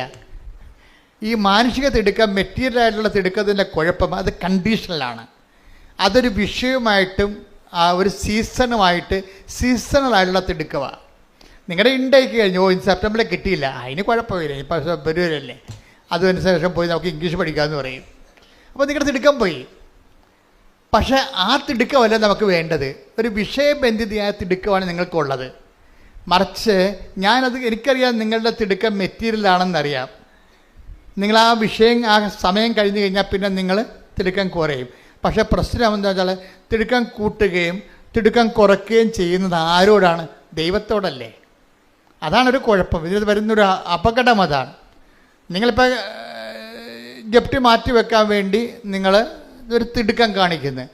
ജപ്തി മാറ്റി വെച്ച് കഴിയുമ്പോൾ പിന്നെ നിങ്ങൾക്ക് ഉടമ്പടി ആ പഴയതുപോലെയുള്ള ഫെർവൻസ് ഇല്ല. എന്താ കാര്യം? നിങ്ങളുടെ തിടുക്കമെല്ലാം ഒരു വിഷയത്തെ ബന്ധിതമായിട്ട് വെച്ചിരുന്നതാണ്. അപ്പം ഞാനെന്താ ചെയ്യണത്? ഞാൻ പലപ്പോഴും ചെയ്യണത് നിങ്ങളുടെ തിടുക്കം വിഷയത്തിൽ നിന്ന് മാറ്റിയിട്ട് വ്യക്തിയിലേക്ക് ഞാൻ ലിങ്ക് ചെയ്യിക്കും. വ്യക്തി എന്ന് പറയുക ആരാണ്? ഒന്ന് ക്രിസ്തുവിലേക്ക് ഞാൻ ലിങ്ക് ചെയ്യിക്കും. എന്നിട്ട് നിങ്ങളിൽ ക്രിസ്തുവിനെക്കുറിച്ചുള്ള സ്നേഹവും ക്രിസ്തുവിൻ്റെ ഇടപെടലിനെക്കുറിച്ച് ഞാൻ നിങ്ങളോട് കൂടുതൽ പറയും. എന്നിട്ട് ഞാൻ പറയും, നിങ്ങളെ പൊതിച്ചോറ് കൊടുക്കുമ്പോഴും പത്രം കൊടുക്കുമ്പോഴും ക്രിസ്തുവിനെക്കുറിച്ചുള്ള സ്നേഹത്താൽ കൊടുക്കാൻ പറയും. അല്ലാതെ നിങ്ങളെ ഇൻറ്റൻഷൻ വെച്ചിട്ട് ഇവിടെ എഴുതി വെച്ചിരിക്കുന്ന വിഷയത്തെ അല്ല നിങ്ങൾ അടിസ്ഥാനപ്പെടുത്തേണ്ടത്. നിങ്ങൾ ചെയ്യേണ്ട ഓരോ കാര്യവും, പത്രം കൊടുത്താലും വെയിൽ കൊണ്ടാലും അതിനുവേണ്ടി മഴ കൊണ്ടാലും നിങ്ങൾ എന്ത് ചെയ്യണം? അത് ക്രിസ്തുവിൻ്റെ സ്നേഹത്തെ കാഴ്ചവെക്കാൻ പറയും. എന്തിനറിയാവോ? എനിക്ക് നിങ്ങളുടെ തിടുക്കത്തെ ക്രിസ്തുവിൻ്റെ വ്യക്തിത്വത്തോട് ബന്ധപ്പെടുത്തി നിർത്തിക്കഴിഞ്ഞാലുള്ള ഗുണമെന്ന് പറയണത് അതങ്ങനെ ശാശ്വതമായിട്ട് നിൽക്കും. മറ്റത് വിഷയബന്ധിയാണ്, സീസണബിളാണ്. നിൻ്റെ ജപ്തി നടപടി മാറുമ്പോഴും പരീക്ഷ കഴിയുമ്പോഴും നിങ്ങളുടെ തിടുക്കം കുറയും. അപ്പോഴേ അങ്ങനെ ഒരു റിലേഷൻസ് നമുക്ക് ദൈവമായിട്ട് മെയിൻറ്റെയിൻ ചെയ്യാൻ പറ്റത്തില്ല. പറ്റുമായിരിക്കും, പക്ഷേ പരിമിതികളുണ്ട്. അതിന് ദൈവത്തിനറിയാൻ പറ്റും. ഓർഡർ തമ്മാവ അറിയാം. ഇത് വെറുതെ വിഷയത്തിന് വേണ്ടി വന്നിരിക്കുകയാണ്, വയറ്റിപ്പഴപ്പ് പരിപാടിയാണ്, എനിക്ക് അതിൻ്റെ അകത്ത് റോളില്ലെന്ന് ദൈവത്തെ മനസ്സിലായാൽ പിന്നെ ഇത് ആവശ്യമില്ലാതെ ഇങ്ങനെ ലാഗാകും. ഇപ്പോൾ ഉടമ്പടിയെ നിങ്ങൾ ആവശ്യമില്ലാതെ ലാഗ് ആക്കരുത്. അത് വിഷയബന്ധിയോ സീസണബിളോ ആയിട്ട് നമ്മൾ ഉടമ്പടി എടുത്തു കഴിയുമ്പോൾ തിടുക്കവും അതുപോലെ വരും. മറിച്ച് അത് അച്ഛൻ എപ്പോഴും നിങ്ങളോട് പറയണത്, നിങ്ങൾ ദൈവസ്നേഹത്തിൻ്റെ ഫോർമാറ്റിലേക്ക് ഇത് റീഫോർമാറ്റ് ചെയ്യാൻ പറയും. എല്ലാം ഇപ്പോൾ കാര്യം ഞാൻ അങ്ങനെ ചെയ്യണതല്ല, എൻ്റെ ജീവിതത്തിൽ മുഴുവൻ അങ്ങനെ ചെയ്യണത്. അതെനിക്ക് ആരും ഇപ്പോൾ പുതുതായിട്ട് പറഞ്ഞു തന്നതല്ല. എനിക്ക് പണ്ട് മുതലേ അച്ഛനായ കാലം മുതൽ മനസ്സിലാകുമായിരുന്നു, ഇവിടുത്തെ മെയിൻ എന്ത് കാര്യം ചെയ്താലും അത് ദൈവസ്നേഹമാണ്. അല്ല സഭയെ ഒപ്പിക്കുക എന്നുള്ളതൊക്കെ സെക്കൻഡറി ആയിട്ട് വരുന്ന സാങ്കേതിക വിഷയങ്ങളാണ്. അതല്ല, സഭയെ സ്നേഹിക്കുന്നതും ശുശ്രൂഷിക്കുന്നതും എല്ലാം അതിൻ്റെ ബേസിക്കായിട്ടുള്ള ദൈവസ്നേഹമാണ് വരേണ്ടതെന്ന്. അപ്പം നിങ്ങൾ ഉടമ്പടി എടുക്കുമ്പോൾ ഉടമ്പടി ജീവിക്കുമ്പോൾ ഈ കണ്ടൻറ് ഓഫ് ലവ് വർത്തിക്കാൻ നോക്കണം. പറഞ്ഞു എന്നാൽ എളുപ്പമാണ് ഈ സംഭവം. അങ്ങനെ ദൈവത്തിന് ഒരിക്കലും നിങ്ങളെക്കുറിച്ച് നിങ്ങൾ തോന്നുകയാണ് നിങ്ങൾ ദൈവസ്നേഹത്തിൻ്റെ വക്താവാണെന്ന് ദൈവത്തിന് തോന്നിയാൽ പിന്നെ ഇത്രയും ഈ പ്രശ്നങ്ങളൊന്നുമില്ല. ഒരിക്കലും ഞാൻ എപ്പോഴും നിങ്ങൾ പറഞ്ഞിട്ടുണ്ടല്ലേ, കഴിഞ്ഞ പ്രാവശ്യമൊക്കെ പറഞ്ഞു, ഇതിൻ്റെ റിസ്ക് എന്ന് പറഞ്ഞാൽ എന്താണ്? ഇപ്പോൾ I will be with you until the last. ഞാൻ നിങ്ങളുടെ കൂടെ ഉണ്ടാകും. I will come with you wherever you go. നിങ്ങൾ എവിടെ പോയാലും ഞാൻ അത് ഉടമ്പടിയിലുള്ളതല്ലേ. ദൈവം നമ്മുടെ കൂടെ ഉണ്ടാകുമെന്നുള്ള കാര്യം എന്താണ്? അത് ഉടമ്പടിയിലുള്ളതാണ്. അത് പക്ഷേ ഉള്ള പ്രശ്നമെന്ന് വെച്ചാൽ അതിനൊരു പ്രശ്നമുണ്ട്. ദൈവം നമ്മളുടെ കൂടെ ഉണ്ടാകുമെന്നുള്ള കാര്യം അത് ഉടമ്പടിയിലുള്ളതാണ്. പക്ഷെ അതിൻ്റെ അകത്ത് റിസ്ക് ഫാക്ടർ എന്ന് പറഞ്ഞാൽ എന്താണ്? ഇപ്പോൾ നമ്മുടെ Joshua 1:9 I will come with you wherever you go. നീ എവിടെ പോയാലും ഞാൻ നിൻ്റെ കൂടെ ഉണ്ടാകും. കർത്താവ് പിരിയാൻ നേരത്ത് സ്വർഗ്ഗാരോഹണ സമയത്ത് പറഞ്ഞ് ലോകത്തിൻ്റെ അവസാനം വരെ ഞാൻ നിങ്ങളുടെ കൂടെ ഉണ്ടാകും. അപ്പം ദൈവത്തിൻ്റെ വാഗ്ദാനത്തിൻ്റെ ഭാഗമാണിത്. അത് ഗ്യാരണ്ടീഡാണ്. You got the point. അച്ഛൻ പറഞ്ഞ മനസ്സിലായില്ലേ? ഉടമ്പടി ടെക്നിക്കായിട്ട് പഠിക്കണം. ഇത് ദൈവത്തിൻ്റെ സാന്നിധ്യം ഞാൻ എവിടെ പോയാൽ നിങ്ങളുടെ കൂടെ ഉണ്ടാകും എന്നുള്ളത് ദൈവത്തിൻ്റെ വാഗ്ദാനത്തിൻ്റെ പുറപ്പാട് 3:14 ജോഷുവ 1:9 അതുപോലെ തന്നെ 28:20 മത്തായി 28:20 കാലത്തിൻ്റെ അവസാനം വരെ ഞാൻ നിങ്ങളുടെ കൂടെ ഉണ്ടാകും. ഈ പ്രസൻസ് എന്ന് പറയുന്ന സംഭവം എല്ലായിടത്തും ദൈവത്തിൻ്റെ പ്രഖ്യാപിതമായ വാഗ്ദാനത്തിൻ്റെ അടിസ്ഥാന ഘടകമാണ്. പക്ഷേ ഈ പ്രസൻസ് നമുക്ക് ഫീൽ ചെയ്യണമെന്ന് നിർബന്ധമില്ല. പ്രസൻസ് ഗ്യാരണ്ടീഡാണ്. പക്ഷെ കാര്യം ഇതിനകത്ത് ഗ്യാരണ്ടീഡ് അല്ലാത്ത ഒരു ഘടകമുണ്ട്. എന്താണ്? നമ്മൾ ദൈവത്തിൻ്റെ കൂടെ ഉണ്ടാവുക എന്നുള്ളതാണ് ഗ്യാരണ്ടി ഇല്ലാത്ത സംഭവം. ഞാൻ മനസ്സിലായില്ലേ? ദൈവം നമ്മുടെ കൂടെ ഉണ്ടാവുക എന്നുള്ളത് ഗ്യാരണ്ടിയുള്ള കാര്യമാണ്. എന്താ കാര്യം? അത് വാഗ്ദാനത്തിൻ്റെ ഭാഗമാണ്. ദൈവത്തിന് നമ്മളെ വഞ്ചിക്കാൻ പറ്റത്തില്ല, അവനെ തന്നെ വഞ്ചിക്കാൻ പറ്റത്തില്ല. അത് ഗ്യാരണ്ടീഡാണ്. ഇത് ഗ്യാരണ്ടീഡ് അല്ലാത്ത ഒരു ഘടകമുണ്ട് ഇതിൻ്റെ അകത്ത്. അതെന്താണ്? നമ്മൾ ദൈവത്തിൻ്റെ കൂടെ ഉണ്ടാകുമോ ഇല്ലേ എന്നുള്ളത്. മനസ്സിലായില്ലേ? ഇപ്പം നമ്മുടെ റിസ്ക് എന്താ? കർത്താവ് നമ്മുടെ കൂടെ ഉണ്ടാവുക എന്നുള്ള കാര്യം it is sure, 100% certain sure. പക്ഷേ ഇത് അനുഭവവേദ്യമാകുക എന്നുള്ളതിൻ്റെ വിഷയം എന്ന് പറയുന്നത് നമ്മൾ അതുപോലെ തന്നെ അവൻ്റെ കൂടെ ഉണ്ടാകണം. അതാണ് വിഷയം. നമ്മൾ അവൻ്റെ കൂടെ ഉണ്ടാകാതിരിക്കാനുള്ള സാഹചര്യങ്ങളെയാണ് നമ്മളിവിടെ അഡ്രസ്സ് ചെയ്തിട്ട് അനുതാപത്തിലേക്ക് നിങ്ങളെ കൊണ്ടുവരുന്നത്. പറഞ്ഞ മനസ്സിലായില്ലേ? ഇതിൻ്റെ വിഷയം എന്താണ്? ഞാൻ നോക്കണത് എന്താണ്? ഞാൻ ഇതൊരു സോഷ്യൽ കൗൺസിലിങ്ങിലൂടെയാണ്. ഞാൻ ആ വ്യക്തിപരമായിട്ട് ആൾക്കാരെ കണ്ട് കൗൺസിൽ ചെയ്യത്തില്ല. എനിക്ക് പറയാനുള്ള കാര്യങ്ങൾ ദൈവം സോഷ്യൽ കൗൺസിലിങ്ങിലൂടെയാണ് പറയണത്. ഈ സോഷ്യൽ കൗൺസിലിലൂടെ തന്നെയാണ് ആൾക്കാർ ഇതെല്ലാം സ്വീകരിക്കുകയും ചെയ്യുന്നത്. കാര്യം സാക്ഷ്യം കേൾക്കുമ്പോൾ അറിയാൻ പറ്റും. അച്ഛനത് പറഞ്ഞപ്പോൾ ഞങ്ങൾക്കത് അതിനെക്കുറിച്ച് ധാരണ കിട്ടിയെന്ന് പറയും. അത് സോഷ്യൽ കൗൺസിലിംഗ് ബോധ്യം കിട്ടി. അച്ഛൻ കൊടുത്ത അറിവ് അവർക്ക് അനുഭവമായി, അനുഭവം ബോധ്യമായി, ബോധ്യം സാക്ഷ്യമായി, സാക്ഷ്യം സന്തോഷമായി, പിന്നെ സന്തോഷം സ്വർഗമാകും. അതെന്താ സംഭവിച്ചു കഴിഞ്ഞാൽ ഇത് ഈ നമുക്ക് കിട്ടിയിരിക്കുന്ന ഈ സോഷ്യൽ കൗൺസിലിങ്ങിലൂടെ ഇതൊരു അച്ഛൻ പറയുന്ന എല്ലാ കൗൺസിലിംഗ് മെത്തേഡാണ്. എന്ന് വെച്ചാൽ നിങ്ങൾക്ക് ഒരു പുതിയ ധാരണ തരികയാണ്. എന്താണ്? നിങ്ങളോട് ഞാൻ ചോദിക്കുകയാണ്, കർത്താവ് നിങ്ങളുടെ കൂടെ ഉണ്ട്, അത് വാഗ്ദാനമാണ്, ഗ്യാരണ്ടീഡാണ്. പക്ഷേ ഗ്യാരണ്ടി അല്ലാത്തൊരു കാര്യമുണ്ട്. എന്താണ്? നിങ്ങൾ കർത്താവിൻ്റെ കൂടെ ഉണ്ടോ? അതാണ് വിഷയം. അതാണ് വിഷയം. കാര്യം പാപം ചെയ്യുന്ന പാപത്തിന് അടിമയാണ്. അടിമ ഒരിക്കലും വീട്ടിൽ വസിക്കുന്നില്ലെന്ന് പറഞ്ഞില്ലേ? അപ്പം നമ്മുടെ കൂടെ ഇല്ലല്ലോ കർത്താവ്. യോഹന്നാൻ 8:34-35. യോഹന്നാൻ 8:34-35. യേശു പ്രതിവചിച്ചു, സത്യം സത്യമായി ഞാൻ നിങ്ങളോട് പറയുന്നു, സത്യം സത്യമായി ഞാൻ നിങ്ങളോട് പറയുന്നു, പാപം ചെയ്യുന്നവൻ പാപത്തിന്റെ അടിമയാണ്. അടിമ എക്കാലവും ഭവനത്തിൽ വസിക്കുന്നില്ല, പുത്രനാകട്ടെ എക്കാലവും വസിക്കുന്നു. ഇതാണ് പ്രശ്നം. ദൈവം നമ്മുടെ കൂടെ ഉണ്ടെന്നുള്ളത് 100% ഗ്യാരണ്ടീഡാണ്. ഗ്യാരണ്ടി അല്ലാത്ത കാര്യം എന്താണ്? പാപം ചെയ്യുന്നവൻ ഒരിക്കലും ഭവനത്തിൽ വസിക്കുന്നില്ല, കർത്താവിൻ്റെ കൂടെ വസിക്കുന്നില്ല. അതാണ് വിഷയം. അതുകൊണ്ടാണ് നമ്മൾ ഉടമ്പടി പാപത്തെ അഡ്രസ്സ് ചെയ്യുന്നത്. പാപത്തെ അഡ്രസ്സ് ചെയ്യണതും പാപത്തിൻ്റെ പടിപടിയായിട്ട്, അതായത് പാപത്തെ നമുക്ക് തലയിലെ പേൻ പിറക്കി കളയണ പോലെ പിറക്കി കളയാൻ പറ്റത്തില്ല. ഇതിൻ്റെ സംഭവം എന്ന് വെച്ച് കഴിഞ്ഞാൽ ഇങ്ങനെ ഒരു സിറ്റുവേഷൻ ഉണ്ടാകാത്ത സിറ്റുവേഷൻസ് ക്രിയേറ്റ് ചെയ്യാനേ പറ്റത്തുള്ളൂ. പാപം ചെയ്യാൻ പറ്റാത്തൊരവസ്ഥ. അതുകൊണ്ടാണ് ഞാൻ നിങ്ങൾക്ക് ദൈവസ്നേഹത്തിൻ്റെ മരുന്ന് തരണത്. മനസ്സിലായില്ലേ? ദൈവസ്നേഹം വർദ്ധിച്ചു കഴിഞ്ഞാൽ ആ ദൈവസ്നേഹത്തിന് 2 ഇഫക്ട്സ് ഉണ്ട്. നിങ്ങളുടെ ഒരു വ്യക്തി, ഒരു ആത്മാവിൽ ദൈവസ്നേഹം വർദ്ധിക്കുമ്പോൾ 2 ഇഫക്റ്റ് ഉണ്ടാവും. ഒന്ന്, പാപം ചെയ്യാനുള്ള വാസനകളുടെ മേൽ ദൈവം അഭിഷേകം തരും. അത് ദൈവം നേരിട്ട് തന്നതാണ്. അതിൻ്റെ കാര്യം വെച്ചാൽ എൻ്റെ നിർമ്മലൻ അഴിഞ്ഞു പോകാൻ അനുവദിക്കത്തില്ല. സങ്കീർത്തനം 16:10. സങ്കീർത്തനം 16:10. അവിടുന്ന് എന്നെ പാതാളത്തിൽ തള്ളുകയില്ല, അങ്ങയുടെ പരിശുദ്ധൻ ജീർണിക്കാൻ അനുവദിക്കുകയില്ല. അതായത് പാപം ചെയ്യാതിരിക്കാനുള്ള ഒരു ആന്തരിക അഭിഷേകം നമുക്ക് തരും. ഈ ജീർണവസ്തുവിനെ കുറിച്ചും പാതാളത്തിൽ തള്ളുന്നതിനെ കുറിച്ചൊക്കെ പറയുന്നുണ്ടെങ്കിലും ആധ്യാത്മിക ജീർണതയും അവിടെ വിഷയമാണ് ശരിക്കും. നമ്മുടെ ആധ്യാത്മിക ജീർണതയെ പ്രതിരോധിക്കുന്നത് ഈ എൻ്റെ നിർമ്മലൻ എന്നുള്ള സ്റ്റാറ്റസിലാണ്. ആരാണ്? മനസ്സിലായില്ലേ? ആധ്യാത്മിക ജീർണത. നമ്മളിപ്പോൾ ചില ധ്യാനകേന്ദ്രങ്ങളൊക്കെ നിങ്ങളുടെ പാപം 150 പാപം 560 പാപം കൊണ്ടുപോവാ, മണ്ണെണ്ണ ഒഴിച്ച് കത്തിക്കാന്നൊക്കെ പറയും. കത്തിച്ചാൽ ഈ പന്നികൾ അത് തന്നെ ചെയ്യുകയും ചെയ്യും വീണ്ടും. അങ്ങനെയുള്ള സൂത്രപ്പണികളും അഭ്യാസങ്ങളും ഒന്നും കൊണ്ട് പാപത്തെ നയിക്കാൻ പറ്റത്തില്ല. പാപത്തെ നമ്മൾ ടാർഗറ്റ് ചെയ്യാൻ ഉദ്ദേശിക്കുന്നുണ്ടെങ്കിൽ ആ വ്യക്തിക്ക് ദൈവസ്നേഹം വളർന്നിരിക്കണം. ദൈവസ്നേഹം വളർന്ന 2 ഇഫക്റ്റ് വരും. എന്താ ഇഫക്റ്റ് പറഞ്ഞു? ഒന്ന്, ദൈവത്തിനൊരു റിസ്ക് ഉണ്ട്. എന്താണ്? എൻ്റെ നിർമ്മലൻ ആധ്യാത്മിക ജീർണിക്കാൻ ഞാൻ അനുവദിക്കത്തില്ല. അത് നമുക്ക് സപ്പോർട്ട് കിട്ടുന്നതാണ്. പിന്നെ എന്താ വെച്ച് കഴിഞ്ഞാൽ നമ്മൾക്ക് തന്നെ ഇങ്ങനെയുള്ള സാഹചര്യങ്ങളോട് അഫിനിറ്റി കുറയും, താല്പര്യം.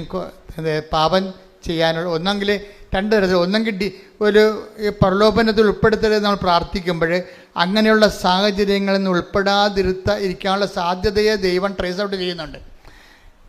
ഇപ്പം എന്താ പറയുക? ഞങ്ങളെ പ്രലോഭനത്തിൽ ഉൾപ്പെടുത്തരുത് എന്നല്ല പറയണത്. അപ്പം അതിൻ്റെ അർത്ഥം എന്താണ്? അങ്ങനെ ഒരു സിറ്റുവേഷൻ ഉണ്ട് ആധ്യാത്മിക ജീവിതത്തിൽ എന്ന് ഈശോ വെളിപ്പെടുത്തിയിരിക്കുന്നു. കൈയടിക്കട്ടെ. പരിശുദ്ധ പരമദിവ്യകാരുണ്യത്തിന് എന്നേരവും ആരാധനയും സ്തുതിയും പുകഴ്ചയും ഉണ്ടായിരിക്കട്ടെ. എൻ്റെ മക്കളെ, നമ്മുടെ ആധ്യാത്മിക ലൈഫിൽ ഇങ്ങനെ ഒരു സിറ്റുവേഷൻസ് ഉണ്ടെന്ന് ഈശോ ട്രേസ് ഔട്ട് ചെയ്തിരിക്കുന്നു. എന്താണ്? ഞങ്ങളെ പ്രലോഭനത്തിൽ ഉൾപ്പെടുത്തരുത്. ദാറ്റ് മീൻസ് അതിൻ്റെ പ്രൊവിഷൻ ഉണ്ടെന്ന് ഇല്ലേ? പ്രലോഭനത്തിൽ ഉൾപ്പെടാതെ ഒരു വ്യക്തിക്ക് ഇവിടെ ജീവിക്കാനുള്ള സാധ്യതയുണ്ടെന്ന് ആണ് ഈശോ. കാരണം ഈശോ മാത്രമേ ഈ രഹസ്യം പുറത്ത് പറഞ്ഞിട്ടുള്ളൂ. ഇത് രഹസ്യമാണ്. ഈശോ എന്തെല്ലാം രഹസ്യങ്ങൾ പറഞ്ഞിട്ടുണ്ട്. ഈശോ പറഞ്ഞ മൊത്തം രഹസ്യമാണ്. ലോകസ്ഥാപനം മുതൽ ഇന്ന് വരെ നിഗൂഢമായിരിക്കുന്നതെല്ലാം അവൻ വെളിപ്പെടുത്തുന്നു. അപ്പോൾ എന്താണ്? അവൻ രഹസ്യമാണ്. ഇത് രഹസ്യമാണ്. നമുക്ക് ജീവിക്കാൻ ഉദ്ദേശിക്കുന്നവൻ നിങ്ങൾ ഇവിടെയാണ് ഇൻവെസ്റ്റ് ചെയ്യേണ്ടതെന്നാണ് ഈശോ പറയണത്. നിങ്ങൾക്ക് സത്യസന്ധമായി ദൈവത്തിൻ്റെ നിർമ്മലയായിട്ടും ജീവിക്കാൻ ഉദ്ദേശിക്കുന്നുണ്ടെങ്കിൽ നിങ്ങൾ ദൈവസ്നേഹത്തിൽ വളരണം. ദൈവസ്നേഹത്തിൽ വളരാൻ ഉദ്ദേശിക്കുന്നുണ്ടെങ്കിൽ നിങ്ങൾ ക്രിസ്തുവിനോടുള്ള സ്നേഹത്തിലാണ് വളരേണ്ടത്. കാര്യം എന്താണ്? ക്രിസ്തു ദൈവത്തിൻ്റെ സ്നേഹത്തിൻ്റെ പ്രതിച്ഛായയാണ്. ദൈവം എത്രത്തോളം നമ്മളെ സ്നേഹിച്ചുവെന്ന് അവൻ്റെ മുൾക്കിടം നോക്കുമ്പോൾ അറിയാൻ പറ്റും. അവൻ എന്തുമാത്രം നമ്മളെ സ്നേഹിച്ചു വന്ന് അവൻ്റെ കരചരണങ്ങളെ ആണിപ്പഴും നോക്കുമ്പോൾ അറിയാൻ പറ്റും. അവൻ എന്തുമാത്രം നമ്മളെ സ്നേഹിച്ചു വന്ന് അവൻ്റെ ഹൃദയത്തിലെ തിരുവിലാവിലെ മുറിവ് നോക്കുമ്പോൾ അറിയാൻ പറ്റും. ശ്രുതിക്കട്ടെ. പരിശുദ്ധ പരമ ദിവ്യകാരുണ്യത്തിന് ആരാധനയും സ്തുതിയും പുകഴ്ചയും ഉണ്ടായിരിക്കട്ടെ. നമ്മൾ ഉടമ്പടിയിൽ എന്താ ചെയ്യണത്? അവൻ പറയണത് പോലെ ചെയ്യുക. അവൻ പറഞ്ഞത് എന്താണ്?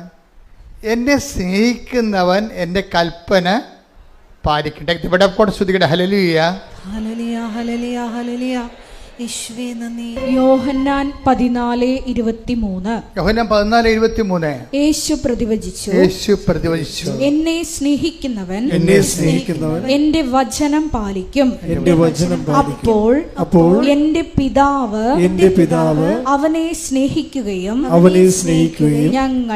ഞങ്ങൾ അവന്റെ അടുത്ത് വന്ന് അവനിൽ വാസമുറപ്പിക്കുകയും ചെയ്യും. 13:35 വായിച്ചേ. നിങ്ങൾ പരസ്പരം സ്നേഹിക്കുവിൻ.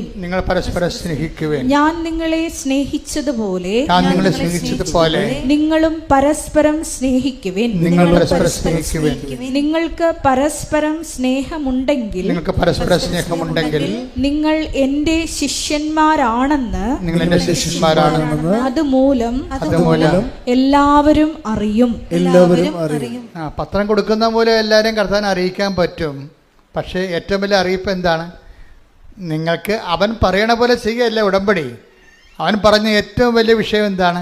നിങ്ങൾക്ക് പരസ്പര സ്നേഹമുണ്ടെങ്കിൽ നിങ്ങൾക്ക് പരസ്പരം സ്നേഹമുണ്ടെങ്കിൽ നിങ്ങൾ എൻ്റെ ശിഷ്യന്മാരാണെന്ന് മറ്റുള്ളവർ അറിയും.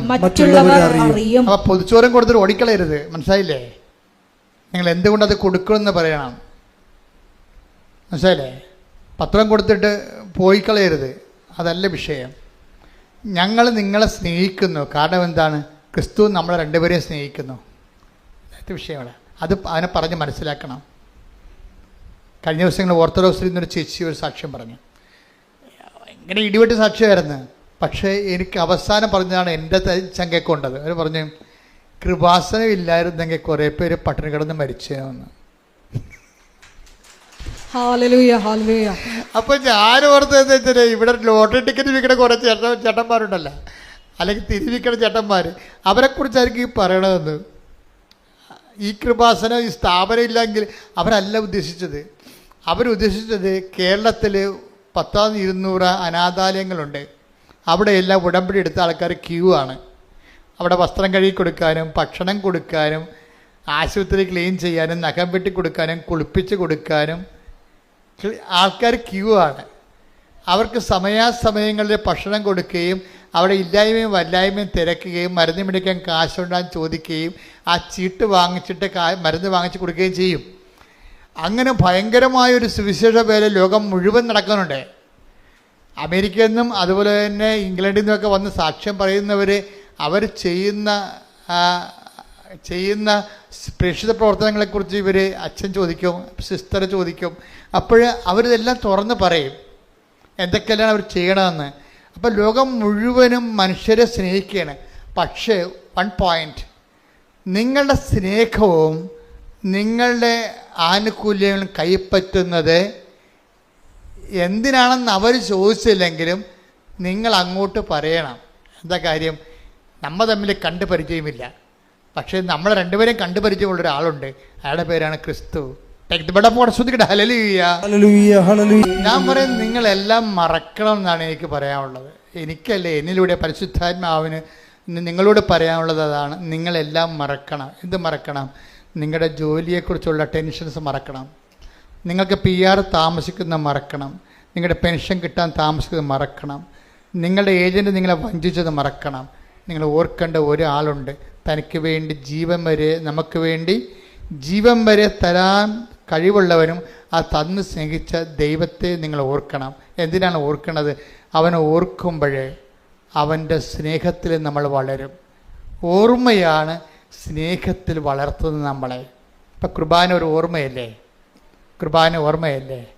എന്തിൻ്റെ ഓർമ്മയാണ്? അവൻ്റെ അവസാനത്തുള്ളി ചോര വരെ കുരിശിൽ പരിഹാരമായി നമുക്ക് വേണ്ടി ചിന്തിയതിൻ്റെ ഓർമ്മ. Do this in memory of me. ഇതെൻ്റെ ഓർമ്മയ്ക്കായി ചെയ്യുവൻ. ഇതിൻ്റെ ഓർമ്മയ്ക്കായി ചെയ്യുവിന് അന്ത്യത്താഴത്തെക്കുറിച്ച് നമ്മൾ ചിന്തിക്കുമ്പോഴും ദൈവത്തിന് ചെയ്യാവുന്നതിൻ്റെ മാക്സിമം കമ്മിറ്റ്മെൻറ്റാണ് കുർബാനയിലൂടെ വരണത്. അത് ദൈവത്തിൻ്റെ സ്നേഹത്തിൻ്റെ അദമ്യമായ അവസാന രൂപമാണ്. അതുകൊണ്ടാണ് നമ്മൾ കുർബാന എന്ന് പറയുമ്പോൾ ഉടനെ മുട്ടേ നിൽക്കും നമ്മളല്ലേ. കുർബാന ഇതെൻ്റെ ശരീരമാണെന്ന് പറയുമ്പോൾ നമ്മളെന്ത് ചെയ്യും? മുട്ടേ നിൽക്കും. ആദരവോടെയും ആരാധനയോടെയും നമ്മൾ മുട്ടേ നിൽക്കുമ്പോൾ അത്താറയും മണ്ണ് കിലുങ്ങുകയും ധൂപം ആകാശത്തെ ഉയരുകയും ചെയ്യണത് ദൈവത്തിന്റെ സ്നേഹത്തിന്റെ ആഘോഷമാണ്. ശ്രുതികട ഹല്ലേലൂയ, ഹല്ലേലൂയ, ഹല്ലേലൂയ, ഹല്ലേലൂയ, ഹല്ലേലൂയ. മഹത്വം, മഹത്വം, ആരാധന, ആരാധന. വിളക്കിങ്ങനെ കത്തിച്ച് വെച്ച് കഴിഞ്ഞാൽ നമുക്ക് എന്ത് പറ്റും? അടുത്ത് ചെല്ലുകയാണെങ്കിൽ നമുക്ക് ചൂട് കിട്ടും, അകലെ നിൽക്കുകയാണെങ്കിൽ നമുക്ക് വെളിച്ചം കിട്ടും. അപ്പം കിട്ടാതിരിക്കത്തില്ലല്ല, എന്തായാലും കിട്ടാതിരിക്കത്തില്ലല്ല. വിളക്കിങ്ങനെ കത്തിച്ച് വെച്ചാൽ അടുത്ത് ചെല്ലുകയാണെങ്കിൽ നമുക്ക് ചൂട് കിട്ടും, അകന്ന് നിൽക്കുകയാണെങ്കിൽ നമുക്ക് വെളിച്ചം കിട്ടും. അപ്പോൾ എന്താ ചൂടായാലും വെളിച്ചമായാലും കിട്ടാണ്ടിരിക്കത്തില്ലല്ല. ഇതുപോലെയാണ് ദൈവം. അതായത് ഈ ഉടമ്പടിയിലൂടെ നിങ്ങൾ ദൈവത്തെ സ്നേഹിച്ചുവെന്ന് കണ്ടാൽ അടയാളങ്ങൾ ഇങ്ങനെ കൂടിക്കൊണ്ടിരിക്കും. അടയാളങ്ങൾക്ക് വേണ്ടി നിങ്ങൾ ഉടമ്പടി എടുക്കരുത്. മനസ്സിലായില്ലേ? അതെപ്പോഴും ശ്രദ്ധിക്കണം. നിങ്ങളുടെ ലക്ഷ്യം എന്തായിരിക്കണം? പൗലോസ് ക്രിസ്തുവിനെക്കുറിച്ചെല്ലാം പറഞ്ഞതിന് ശേഷം, പഠിച്ചതിന് ശേഷം പൗലോസ് പറയുന്ന അവസാന വാക്കുണ്ട്. എന്താണ്? ക്രിസ്തുവിനെക്കുറിച്ച് ഒത്തിരി പറയും. ഏറ്റവും കൂടുതൽ ക്രിസ്തുവിനെക്കുറിച്ച് പറഞ്ഞത് പൗലോസാണ്. എന്നിട്ട് അവസാനം പറഞ്ഞു എന്താണ്? സ്നേഹമായിരിക്കട്ടെ നിങ്ങളുടെ ലക്ഷ്യം. ഇവിടെ കുറച്ചുകൂടി ഹല്ലേലൂയ, ഹല്ലേലൂയ, ഹല്ലേലൂയ, ഹല്ലേലൂയ. യേശുവേ നന്ദി. ഹല്ലേലൂയ, ഹല്ലേലൂയ. 1 കൊരിന്തോസ് 14:1. 1 കൊരിന്തോസ് 14:1. സ്നേഹമായിരിക്കട്ടെ നിങ്ങളുടെ ലക്ഷ്യം എന്ന് പറഞ്ഞേ. സ്നേഹമായിരിക്കട്ടെ നിങ്ങളുടെ ലക്ഷ്യം. അപ്പൊ ഉടമ്പടിയിലെ ലക്ഷ്യം എന്തായിരിക്കും? അത്രേ ഉള്ളു. ഉടമ്പടിയിൽ എന്താണ്? ജപ്തിയല്ല ലക്ഷ്യം, PR ലക്ഷ്യം, പെൻഷൻ ലക്ഷ്യം, സ്ഥലം വിൽക്കുന്ന ലക്ഷ്യം, കല്യാണമല്ല ലക്ഷ്യം, പിള്ളേരുണ്ടാകണ ലക്ഷ്യം, പിന്നെന്താണ് ലക്ഷ്യം? സ്നേഹമായിരിക്കട്ടെ നിങ്ങളുടെ ലക്ഷ്യം. ഇത് നിങ്ങൾ ആ ഫോർമാറ്റിലേക്ക് ഇത് കൊണ്ടുവരണം. കൊണ്ടുവന്നിട്ട് നിങ്ങളുടെ ഉപവിപ്രവർത്തനങ്ങളെല്ലാം ദൈവസ്നേഹത്തിൻ്റെ പേരിലായിട്ട് മാറുമ്പോൾ സ്വാഭാവികമായിട്ട് ഇത് ഓട്ടോമാറ്റിക്കായിട്ട് വർക്കൗട്ട് ചെയ്യും. നേരത്തെ ഉണ്ടായിരുന്ന പ്രശ്നം എന്താണ്? നമ്മളുടെ തിടുക്കമുണ്ട് നമുക്ക്, പക്ഷെ അത് വിഷയബന്ധിയാണ്. തിടുക്കമുണ്ട് നമുക്ക്. എന്താണ്? നമുക്ക് സെപ്റ്റംബർ ഇൻടേക്കിന് പോകാൻ വേണ്ടിയുള്ള തിടുക്കമാണ്. സെപ്റ്റംബർ കഴിഞ്ഞാൽ പിന്നെ നമുക്ക് തിടുക്കമില്ല. വിഷയബന്ധിക്കാർക്ക് തിടുക്കങ്ങൾ സീസണബിളായിട്ട് വരുന്നതാണ്. അതിന് ഉടമ്പടിയോട് ഡയറക്റ്റ് ബന്ധമില്ല. ഞാനീ പറഞ്ഞ റീഫോർമാറ്റ് ചെയ്ത് കഴിയുമ്പോൾ സ്നേഹമായിരിക്കട്ടെ നിങ്ങളുടെ ലക്ഷ്യമെന്ന് പറയുമ്പോൾ നമ്മുടെ ലക്ഷ്യം ആരായിരിക്കും? ക്രിസ്തുവായിരിക്കും. കൈയടിച്ച് സ്തുതിക്കട്ടെ. ഹല്ലേലൂയ. ഹല്ലേലൂയ ഹല്ലേലൂയ ഹല്ലേലൂയ ഹല്ലേലൂയ ഹല്ലേലൂയ. മഹത്വം മഹത്വം ആരാധന ആരാധന. ഹല്ലേലൂയ ഹല്ലേലൂയ. യേശുവേ നന്ദി. അത്യുന്നതനീ നിന്നെ ഇപ്പം കാനായിലെ കല്യാണത്തിന് വീട്ടിലുണ്ടായ ഒരു പരുവക്കേട്, നമ്മൾ മലയാളത്തിൽ പറഞ്ഞാൽ എന്താ പറയണത്? പിഞ്ഞി തീർന്നു പോണ്, അല്ലേ? അരി തീർന്നു പോണ്, അങ്ങനെയുള്ള കാര്യങ്ങൾ എന്താണ്? പരുവക്കേടെന്ന് പറയും.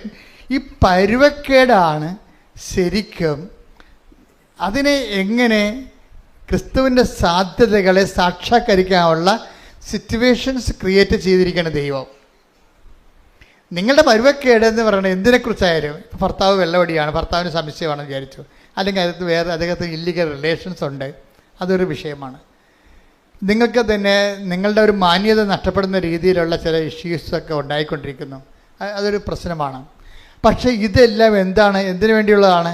ഈ വിഷയങ്ങളെല്ലാം ക്രിസ്തുവിനെ അറിഞ്ഞ ആ അറിവിൽ നിങ്ങൾ വളരാൻ വേണ്ടിയുള്ള ഒരു സാഹചര്യമായിട്ട് നമ്മൾ ദൈവ പൈതലാണ് നീയെങ്കിൽ നീ അതിനെ അമ്മയെപ്പോലെയാണ്.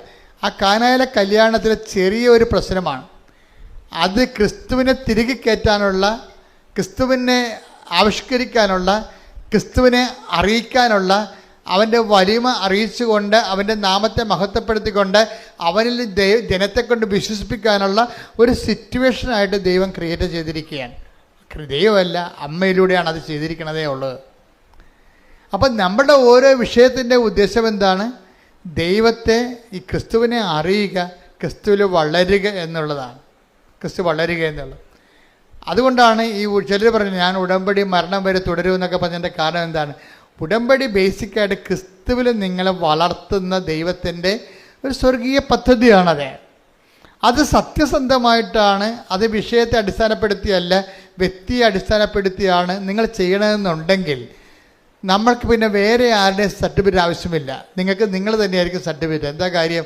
നിങ്ങൾ ദൈവത്തെ, ഇപ്പോൾ കഴിഞ്ഞ ദിവസങ്ങളിൽ ഒരു ഡോക്ടർ സാക്ഷ്യം പറഞ്ഞു, ടോം വർഗീസ്, അങ്ങനെ പേരുതാ, അങ്കമാലി ഡോക്ടർ ടോണി നെൽസൺ.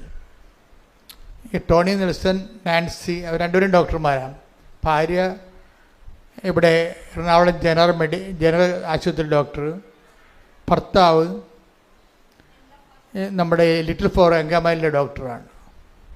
പക്ഷേ ഇവർക്ക് 5 കുഞ്ഞുങ്ങളുണ്ട്. ഇവിടെ 5 കുഞ്ഞുങ്ങളൊക്കെ ഒരു 6 കുഞ്ഞുങ്ങളുണ്ട് അവർക്ക്. എല്ലാം പൊടിപ്പൊടി കുഞ്ഞുങ്ങളാണ് ശരിക്കും. അപ്പോൾ എനിക്ക് ഭയങ്കര സന്തോഷമായി. അവരും ചെറുപ്പക്കാരാണ്, അത്ര പ്രായമുള്ളവരല്ലേ, ഒരു 40 വയസ്സിനൊക്കെ താഴെയുള്ള കക്ഷികളാണ്. അവർക്ക് 6 കുഞ്ഞുങ്ങൾ. അവരെല്ലാം കൂടി നല്ല രസമാണ്, നമ്മുടെ വീട്ടിലുണ്ട് അല്ലേ. പക്ഷെ അതല്ലേ എനിക്കത് തോന്നിയതേ. ഡോക്ടർ പറയണേ, എൻ്റെ ഈ 4ാമത്തെ മോനെ അവൻ്റെ കാലിങ്ങനെ വളഞ്ഞിരിക്കുകയാണ്. അപ്പം അതിൻ്റെ മെഡിക്കൽ സയൻസിൽ തിരിച്ചു വരാൻ കുറച്ച് പ്രശ്നമുണ്ട്. ഡോക്ടറിനെക്കുറിച്ച് ഏറ്റവും കൂടുതൽ കാര്യങ്ങൾ അറിയാം. അപ്പോൾ ഡോക്ടർ എന്നാ ചെയ്തിരിക്കണേ, 2 ഡോക്ടേഴ്സുമാർ കൂടെ വന്നിട്ട് ഉടമ്പടി ചെയ്തിരിക്കുകയാണ്. ഉടമ്പടി ചെയ്തിട്ട് എന്താ ചെയ്യിക്കണേ? ഡോക്ടർ പറഞ്ഞു, ഞങ്ങൾ സന്ധ്യാപ്രാർത്ഥന കഴിയുമ്പോൾ ഉടമ്പടി തൈലം എടുത്തിട്ട് പ്രത്യക്ഷീകരണ പ്രാർത്ഥന ചൊല്ലിയിട്ട് ആ വളഞ്ഞുപോയ കാല് പെരട്ടി കൊടുക്കും. ഇപ്പം അടുത്ത് കുറച്ച് നാൾക്ക് തന്നെ അത് 90% നിവർന്നെന്ന് ആ കാല്. ഹല്ലേലൂയ ഹല്ലേലൂയ ഹല്ലേലൂയ ഹല്ലേലൂയ. മഹത്വം മഹത്വം. ആ സാക്ഷ്യം ഞാൻ ഇവിടെ നിന്ന് കേൾക്കായിരുന്നു. അപ്പോൾ എനിക്ക് മനസ്സിലായെന്ന് വെച്ച് കഴിഞ്ഞാൽ ആ വളഞ്ഞ കാലിലൂടെ ക്രിസ്തു നമ്മുടെ കുടുംബത്തിലേക്ക് ലാൻഡ് ചെയ്യുകയാണ്. മനസ്സിലായ? ആ കാല് നേരെ ഇരുന്നെങ്കിൽ ക്രിസ്തുവിന് സാധ്യതയില്ല അവിടെ വരാൻ. ഞാൻ പറഞ്ഞില്ലേ, നമ്മുടെ സഹനങ്ങൾ ക്രിസ്തുവിന് നമ്മുടെ ജീവിതത്തിലേക്ക് വരാനുള്ള സാധ്യതയാണ്. പിന്നെ അവിടെ ഒരു എളിമപ്പെടലുണ്ട്. ചില ഡോക്ടർമാരാകുമ്പോൾ മെഡിക്കൽ സയൻസാണ് എല്ലാം എന്ന് പറഞ്ഞ് പ്രാർത്ഥിക്കാൻ നടക്കുന്ന ഡോക്ടർമാരും ഉണ്ട്. അത് ഭയങ്കര ഗതികേടാണ് ശരിക്കും. എനിക്ക് പലപ്പോഴും തോന്നിയിട്ടുള്ളതേ, ഞാൻ അമ്മയെ നേരിട്ട് കണ്ടതിന് ശേഷം എനിക്ക് തോന്നിയതേ, എനിക്ക് നിരീശ്വരന്മാരോടൊക്കെ ഭയങ്കര സങ്കടം തോന്നി. അതൊക്കെ മുമ്പ് എനിക്ക് അവരോടൊക്കെ പുച്ഛമായിരുന്നു. കാരണം അവർക്ക് അതിനൊക്കെയുള്ള കൃപ ദൈവം കൊടുത്തില്ല എന്ന് ഓർത്തിട്ടാണ് അവരുടെ വൈജ്ഞാനിക വങ്കത്വം കൊണ്ടല്ലേ അവർ ദൈവത്തെ തള്ളിപ്പറയണമെന്ന് ഓർത്തിട്ട് എനിക്ക് അവരുടെ പുച്ഛമായിരുന്നു. പക്ഷേ 2004 അമ്മയെ കണ്ടതിന് ശേഷം എനിക്ക് എൻ്റെ ജീവിത രീതിയിലെല്ലാം മാറ്റമുണ്ടായി, ചിന്താരീതി മാറ്റമുണ്ടായി. ഞാൻ പറഞ്ഞു, ഒരു മനുഷ്യൻ്റെ ഏറ്റവും വലിയ ദുരന്തം എന്ന് പറയുന്നത് ദൈവത്തെ വിശ്വസിക്കാൻ ഒരു പഴുത് കിട്ടാത്തതാണ്. ദൈവത്തെ കാണാനോ വിശ്വസിക്കാനോ ഒരു പഴുത് കിട്ടാത്തതാണ്. അയ്യോ, ഇങ്ങനെ കുറേ. അതുപോലെ തന്നെ ചില വൈദികരും ഇതുപോലെ അവർ സംസാരിക്കുമ്പോൾ അവർക്ക് പറയും, ഒരു വൈദികൻ ഒരു വാർഷിക ധ്യാനത്തിന് ഞങ്ങളെ ധ്യാനിപ്പിക്കുകയാണ്. അപ്പം ധ്യാനിപ്പിച്ചിരിക്കുന്ന ധ്യാനഗുരു തന്നെ പറയണം ദൈവത്തെ ഒരിക്കലും ആരും കണ്ടിട്ടില്ലെന്ന്. അപ്പം ഞാനുടനെ കൈപൊക്കി നിർത്താൻ പറഞ്ഞു. കാരണം അങ്ങേർക്ക് വിവരമില്ല. പക്ഷെ ഞാൻ ദൈവവും അമ്മയെ ഞാൻ നേരിട്ട് കണ്ടയാളാണ്.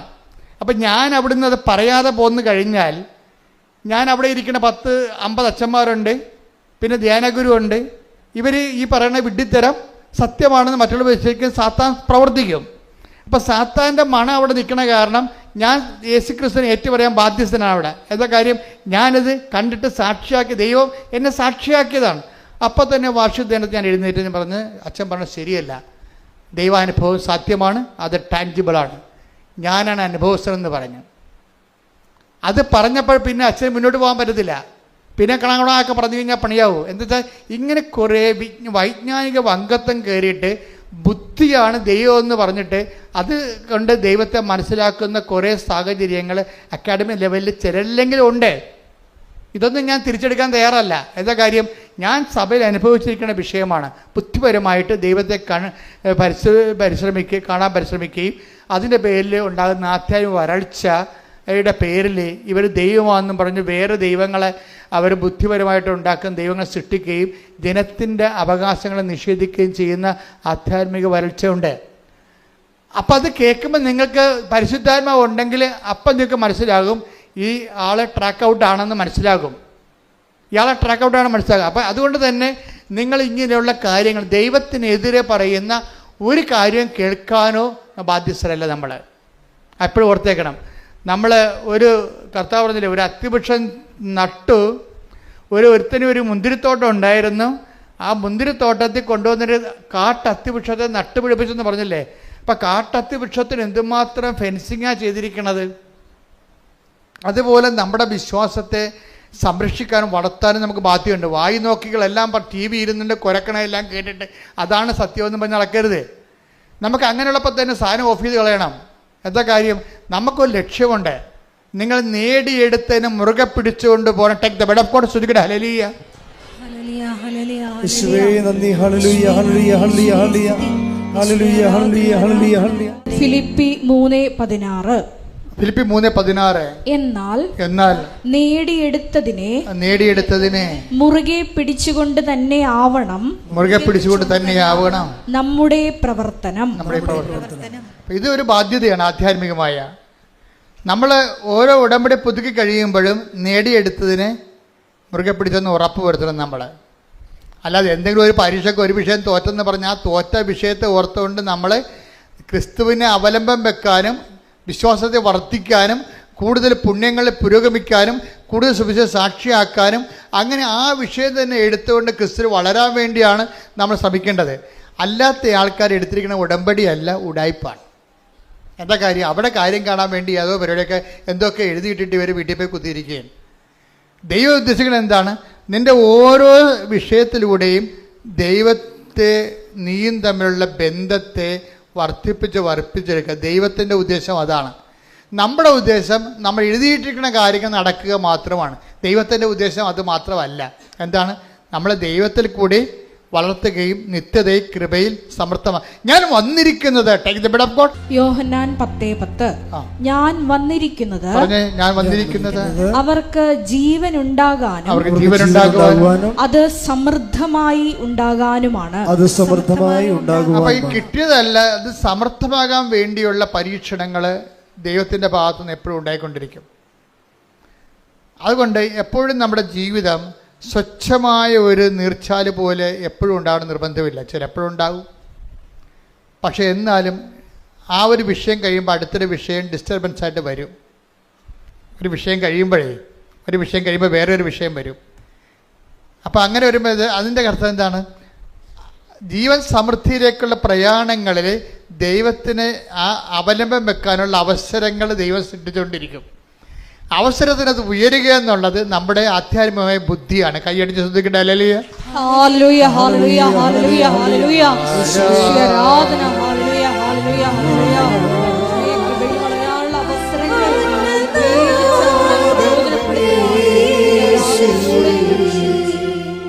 പിന്നെ എപ്പോഴും ശ്രദ്ധിക്കേണ്ടത്, ചില സമയത്ത് നിലനിൽപ്പിനുള്ള വരം ഉണ്ടല്ലോ. നിലനിൽപ്പിനുള്ള ഉടമ്പടിയിൽ ഇപ്പോൾ ഒരു ഘട്ടം കഴിയുമ്പോൾ ഇപ്പോൾ ചിലപ്പോൾ ഇറിറ്റേഷൻസ് പോയിന്റുകൾ വരും. ചിലപ്പോൾ നമുക്കൊരു അസ്വസ്ഥതയൊക്കെ തോന്നണത് നമ്മൾ ഉടമ്പടിയിലാണെങ്കിൽ ചില സമയത്ത് നമുക്ക് ചില വിഷയങ്ങളൊക്കെ ചില ആൾക്കാരോട് സംസാരിച്ച് ഉടക്കി പിരിഞ്ഞ് ചിലയിടത്ത് ചെന്നപ്പോൾ നമ്മൾ വിചാരിക്കുന്ന കാര്യങ്ങളൊന്നും നടക്കണില്ല. അപ്പോൾ ഇറിറ്റേറ്റീവ് പോയിന്റ്സ് ഒത്തിരി ഉണ്ടാകും ഇതിൻ്റെ അകത്ത്. നമ്മൾ ചോറിന് കല്ല് കടിക്കുന്ന പോലെ ഇടയ്ക്കുന്ന ഇറിറ്റേഷൻ പോയിൻ്റാണ്. ഇതിനെ അതിജീവിക്കാനുള്ള മാർഗം എന്ന് പറയുന്നത്, നിങ്ങൾ കുർബാന സ്വീകരിക്കുമ്പോഴും കുർബാന സ്വീകരിക്കാൻ പറ്റാത്ത അവസ്ഥയിലുള്ള ആൾക്കാരാണെങ്കിൽ നിങ്ങൾ സൽപ്രവൃത്തികൾ ചെയ്യുമ്പോഴുമൊക്കെ നിങ്ങൾ പ്രാർത്ഥിക്കണം, കർത്താവേ എനിക്ക് ആന്തരിക അഭിഷേകം തരണമെന്ന്. നിങ്ങൾ എന്ത് ചെയ്താലും, ഒരു ദാനധർമ്മം ചെയ്താലും, ഒരു പത്രം കൊടുത്താലും, ഒരു ഓർഫനേജിൽ പോയാലും, മറ്റുള്ളവർക്ക് നന്മ ചെയ്താലും നിങ്ങൾ കർത്താവിനെ പറഞ്ഞു, കർത്താവ് ഈ പ്രവർത്തനങ്ങൾ ഞാൻ എനിക്ക് ആന്തരികമായ അഭിഷേകം വർദ്ധിക്കാൻ വേണ്ടി കാഴ്ചവെക്കുന്നു എന്ന് പറയണം. ആന്തരിക അഭിഷേകം. ഈ ആന്തരിക അഭിഷേകം വന്നാൽ ഇറിറ്റേഷൻസ് കുറയും. ഇറിറ്റേഷൻസ് എന്ന് പറഞ്ഞാൽ എന്താണ്? ആവശ്യമില്ലാത്ത രീതിയിലുള്ള ഒരു ഉൾഭയങ്ങൾ, വിഷമതകൾ, നിരാശകൾ, സങ്കടങ്ങളൊക്കെ ഇല്ലേ? അത് ആവശ്യമില്ലാത്ത, നമ്മൾ ഉടമ്പടിയില്ല, പക്ഷേ നമുക്ക് സങ്കടം ഉണ്ടാവും. അപ്പം അങ്ങനെ ചില സിറ്റുവേഷൻസ് ഉണ്ടാവും. പുതിയ കാര്യങ്ങളൊക്കെ ചിലപ്പോൾ ഇറിറ്റേഷൻ പുതിയ വരും. ഉടമ്പടി വെക്കണ കാലത്തില്ലാഞ്ഞ കാര്യങ്ങൾ പുതുതായിട്ട്. അപ്പോൾ നമ്മൾ ജീവിതം മുന്നോട്ട് പോകില്ലേ, ഓരോ ദിവസവും പുതിയ പുതിയ ദിവസങ്ങൾ വരുമ്പോൾ പുതിയ പുതിയ പ്രശ്നങ്ങളൊക്കെ വരും. അപ്പോൾ അതിനൊക്കെ അതിജീവിക്കാനുള്ള മാർഗം എന്താണ്? ആന്തരിക അഭിഷേകം പ്രാർത്ഥിക്കണം. എന്ത് ചെയ്താലും ആന്തരിക അഭിഷേകം ഉണ്ടാകണം. ഇപ്പം ഞങ്ങളെ കഴിഞ്ഞ ദിവസങ്ങളിൽ ഞാൻ, നമ്മുടെ അലക്സ് അച്ഛൻ, ജോമോള്, പിന്നെ എൻ്റെ ഡ്രൈവർ സൂർബൽ, നമ്മുടെ ജനറൽ മാനേജർ, ഞങ്ങളെല്ലാവരും കൂടി ഒരു പ്രോഗ്രാം ഉണ്ടായിരുന്നു. ഈ നിലക്കൽ പള്ളി പോയി, കാട്ടിൻ്റെ ഉള്ളിൽ. അപ്പോൾ അവിടെ ഒരു അലങ്കര അസോസിയേഷൻ്റെ ഒരു യോഗ ഉദ്ഘാടനം ചെയ്യാൻ വേണ്ടി. അപ്പോൾ അവിടെ പോയപ്പോഴേ ഞാൻ അവിടുത്തെ പള്ളിയൊക്കെ കുർബാനയൊക്കെ ആരംഭിച്ചു, പ്രൈവറ്റ് മാസ്. അപ്പം ഞങ്ങൾ നോക്കിയപ്പോൾ അവിടെ മാതാവിനെ കാണാനില്ല. അപ്പം ഞാൻ അരസ്വചന മാതാവില്ലല്ലോ ഇവിടെ. എനിക്ക് മാതാവില്ലാത്തത് ഞാൻ പള്ളിയായിട്ട് പോലും അംഗീകരിക്കത്തില്ല. അതൊരു കെട്ടിടം എന്നൊക്കെ ഞാൻ പറയത്തുള്ളൂ. കെട്ടിടം, നീണ്ട ഒരു കെട്ടിടം. അപ്പോൾ എന്താ ചോദിക്കുമ്പോൾ അത് എക്യുമെനിക്കലാണെന്ന് പറഞ്ഞു. എക്യുമെനിക്കൽ വെച്ച് കഴിഞ്ഞാൽ എല്ലാ സഭക്കാരും. അപ്പം ഞാൻ പറഞ്ഞു എല്ലാ സഭക്കാരും കൂടി ഇപ്പോൾ മാതാവ് പോയാന്ന് ചോദിച്ചു. അത് എല്ലാ സഭക്കാരുടെയും കൂടിയാണെന്ന്. അപ്പം ഞാൻ ചോദിച്ചു. അപ്പം നോക്കിയപ്പോൾ വേറെയും ചില ആൾക്കാരൊക്കെ പോയിട്ടുണ്ട്. മത്തിയാസൊക്കെ കാണാനില്ല അവിടെ. കർത്താവ് ഇതിൻ്റെ കാലത്ത് തിരഞ്ഞെടുത്ത ആളാണ് മത്തിയാസ്. മത്തിയാസിന് പകരം പൗലോസിനെയാണ് ശിഷ്യന്മാരായിട്ട് വെച്ചിരിക്കുന്നത്. എക്യുമെനിസം കൂടി വരുമ്പോൾ സഭയുടെ അടിസ്ഥാന വിശ്വാസ പ്രമാണങ്ങളെ ബലി ചെയ്തുകൊണ്ട് ഒരു എക്യുമെനിസത്തിൻ്റെ സാധ്യത ദൈവം അത് അംഗീകരിക്കുന്നതെന്ന് നമുക്കറിയത്തില്ല. മനുഷ്യർ തമ്മിൽ ഐക്യം ഉണ്ടാക്കുന്നതിനേക്കാൾ വലുത് വിശ്വാസത്തിലെ വ്യക്തത പാലിക്കുന്നതാണ്.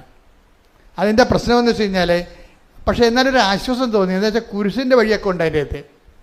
അപ്പോൾ കുരിശിൻ്റെ വഴിക്കുള്ള കുഴപ്പമെന്ന് പറയുക, ഈ മാതാവിനെ വേണ്ടെന്ന് പറഞ്ഞ ആൾക്കാർക്ക് ഈ കുരിശിൻ്റെ വഴി മാതാവുണ്ടല്ലോ. 4-ാം സ്ഥലത്ത് 13-ാം സ്ഥലത്തൊക്കെ മസ്റ്റായിട്ട് ആളുണ്ട്. ആളെല്ലായിടത്തും തന്നെ ഉണ്ട്. അപ്പം അതൊരു ആശ്വാസമായി. ഏതായാലും കുരിശിൻ്റെ വഴി ഉണ്ടല്ലോ എൻ്റെ അടുത്തെന്ന് വിചാരിച്ചപ്പോൾ ഒരു ആശ്വാസമായി. എന്താ കാര്യം? ആളുണ്ട് അവിടെ. കാരണം അങ്ങേരാണല്ലോ ഈ അപ്പോസ്തലന്മാരെല്ലാത്തിനെയും തോമാശ്രീയാനെ ഉൾപ്പെടെയുള്ള ആൾക്കാരെ ഓരോ സ്ഥലത്തേക്ക് വിട്ടിരുന്നത്. ആരാണ്?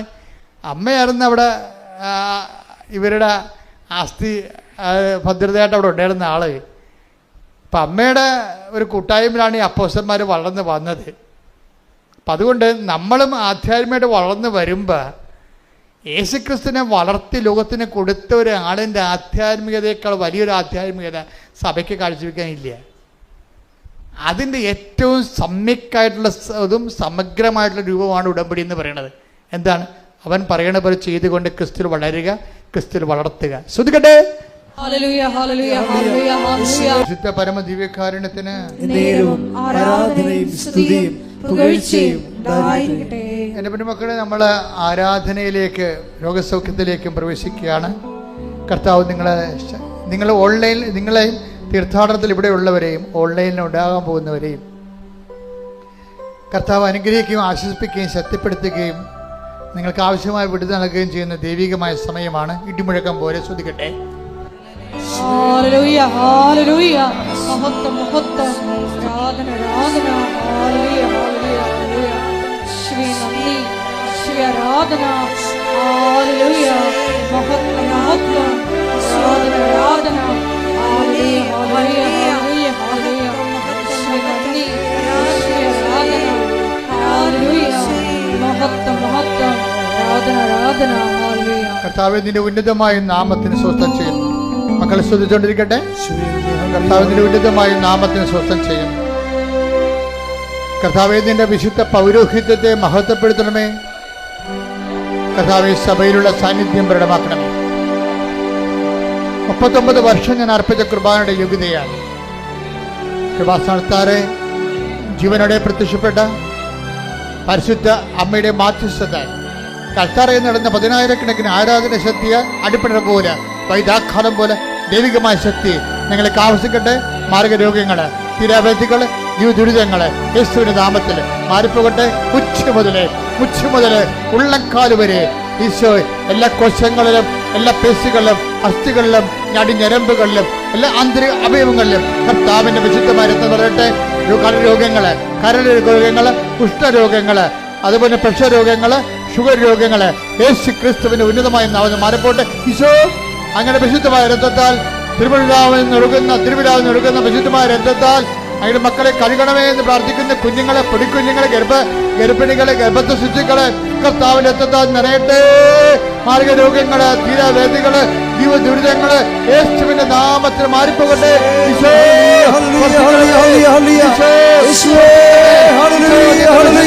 പൗരോഹിത്യത്തെ മഹത്വപ്പെടുത്തണമേ. സഭയിലുള്ള സാന്നിധ്യം പ്രകടമാക്കണമേ. ഈശോ, കരരോഗങ്ങള്, ഹൃദയരോഗങ്ങള്, ശ്വാസകോശ രോഗങ്ങള്, കിഡ്നി രോഗങ്ങള്, ഹൃദയ രോഗങ്ങള് കർത്താവ് സ്പർശിക്കട്ടെ. ഈശോ സ്പർശിക്കർത്താവേ. എപ്പിലെപ്സി രോഗങ്ങള്, പിച്ച് രോഗങ്ങള്, പിച്ചില രോഗങ്ങള്, പിസിയോഡ് രോഗങ്ങള്, കർത്താവ് ഹൈപ്പർ ആക്ടിവിറ്റികള് യേശുവിന്റെ നാമത്തില് സ്പർശിക്കപ്പെടട്ടെ. മാർഗരോഗങ്ങള്, തീരാവേദികള്, സിസ്റ്റുകള്, മുഴകള്, യേശു കാൻസർ രോഗങ്ങള് കർത്താവിന്റെ നാമത്തിൽ സൗഖ്യമാകട്ടെ. ശ്രദ്ധിക്കട്ടെ. ഹല്ലേലൂയ, ഹല്ലേലൂയ, ഹല്ലേലൂയ, ഹല്ലേലൂയ, ഹല്ലേലൂയ. ശിലാരോഗങ്ങൾ സുഖപ്പെട്ടുകൊണ്ട് അങ്ങയുടെ നാമത്തെ ഈ ആരാധനയിലൂടെ വീണ്ടും വീണ്ടും മഹത്വപ്പെടുത്തണമേ. ഹല്ലേലൂയ, മഹത്വം, മഹത്വം,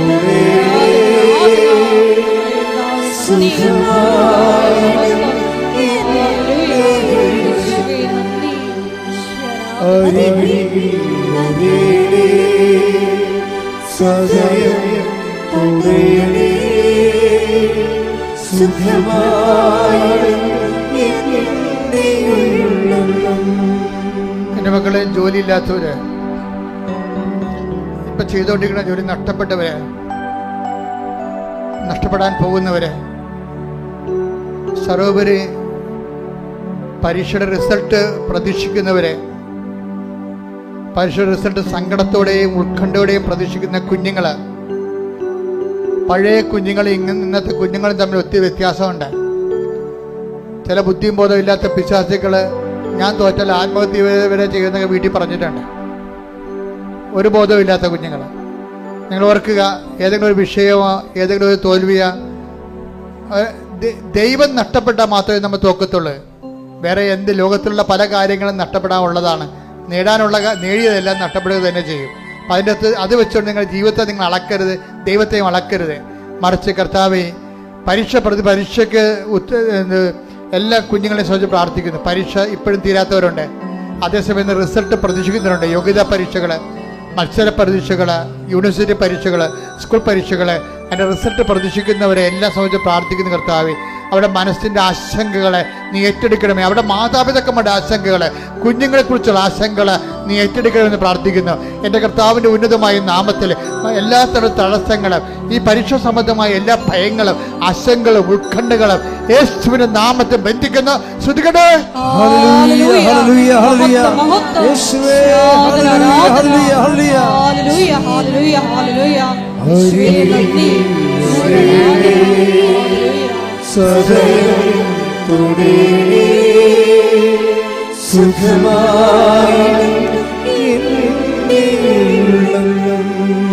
പരിശുദ്ധ പരമദിവ്യകാരുണ്യത്തിന് നേരവും ആരാധനയും സ്തുതിയും പുകഴ്ചയും പരിശുദ്ധ പരമദിവ്യകാരുണ്യത്തിന് നേരവും ആരാധനയും സ്തുതിയും പുകഴ്ചയും എൻ്റെ മക്കളെ, ഭവനമില്ലാത്തവര്, ഭവനത്തിന് വേണ്ടി അപേക്ഷ വെച്ചിട്ടുള്ളവര്, സർക്കാരിലും അല്ലാതെയും, വഴിയില്ലാത്തവര്, അവരുടെ ജോലി സംബന്ധമായ തർക്കങ്ങളിൽ കിടന്നവര്, സസ്പെൻഷൻ കിട്ടിയിട്ടുള്ളവര്, തിരിച്ചു കയറുന്നതിന് വേണ്ടി ഉടമ്പടി ചെയ്തിട്ടുള്ളവര്, മക്കളില്ലാത്തവര്, വഴക്കിലും വിദ്വേഷത്തിലിരിക്കുന്നവര്, അതുപോലെ തന്നെ ഭാര്യാഭർത്താക്കന്മാരെ പിരിഞ്ഞിരിക്കുന്നവര്, വിവാഹ നിശ്ചയത്തിലിരുന്ന നിശ്ചയം പോയിട്ടുള്ളവര്, വിവാഹം താമസിക്കുന്നവര്, അങ്ങനെ ഓരോരോ പല പല മരുന്നുകൾ കഴിച്ചിട്ട് മടുത്തിട്ട് മനസ്സ് നിരാശപ്പെടുകയും വീട്ടിലൊരു അല്ലാത്തൊരവസ്ഥയിൽ കഴിയുന്നവരുണ്ട്.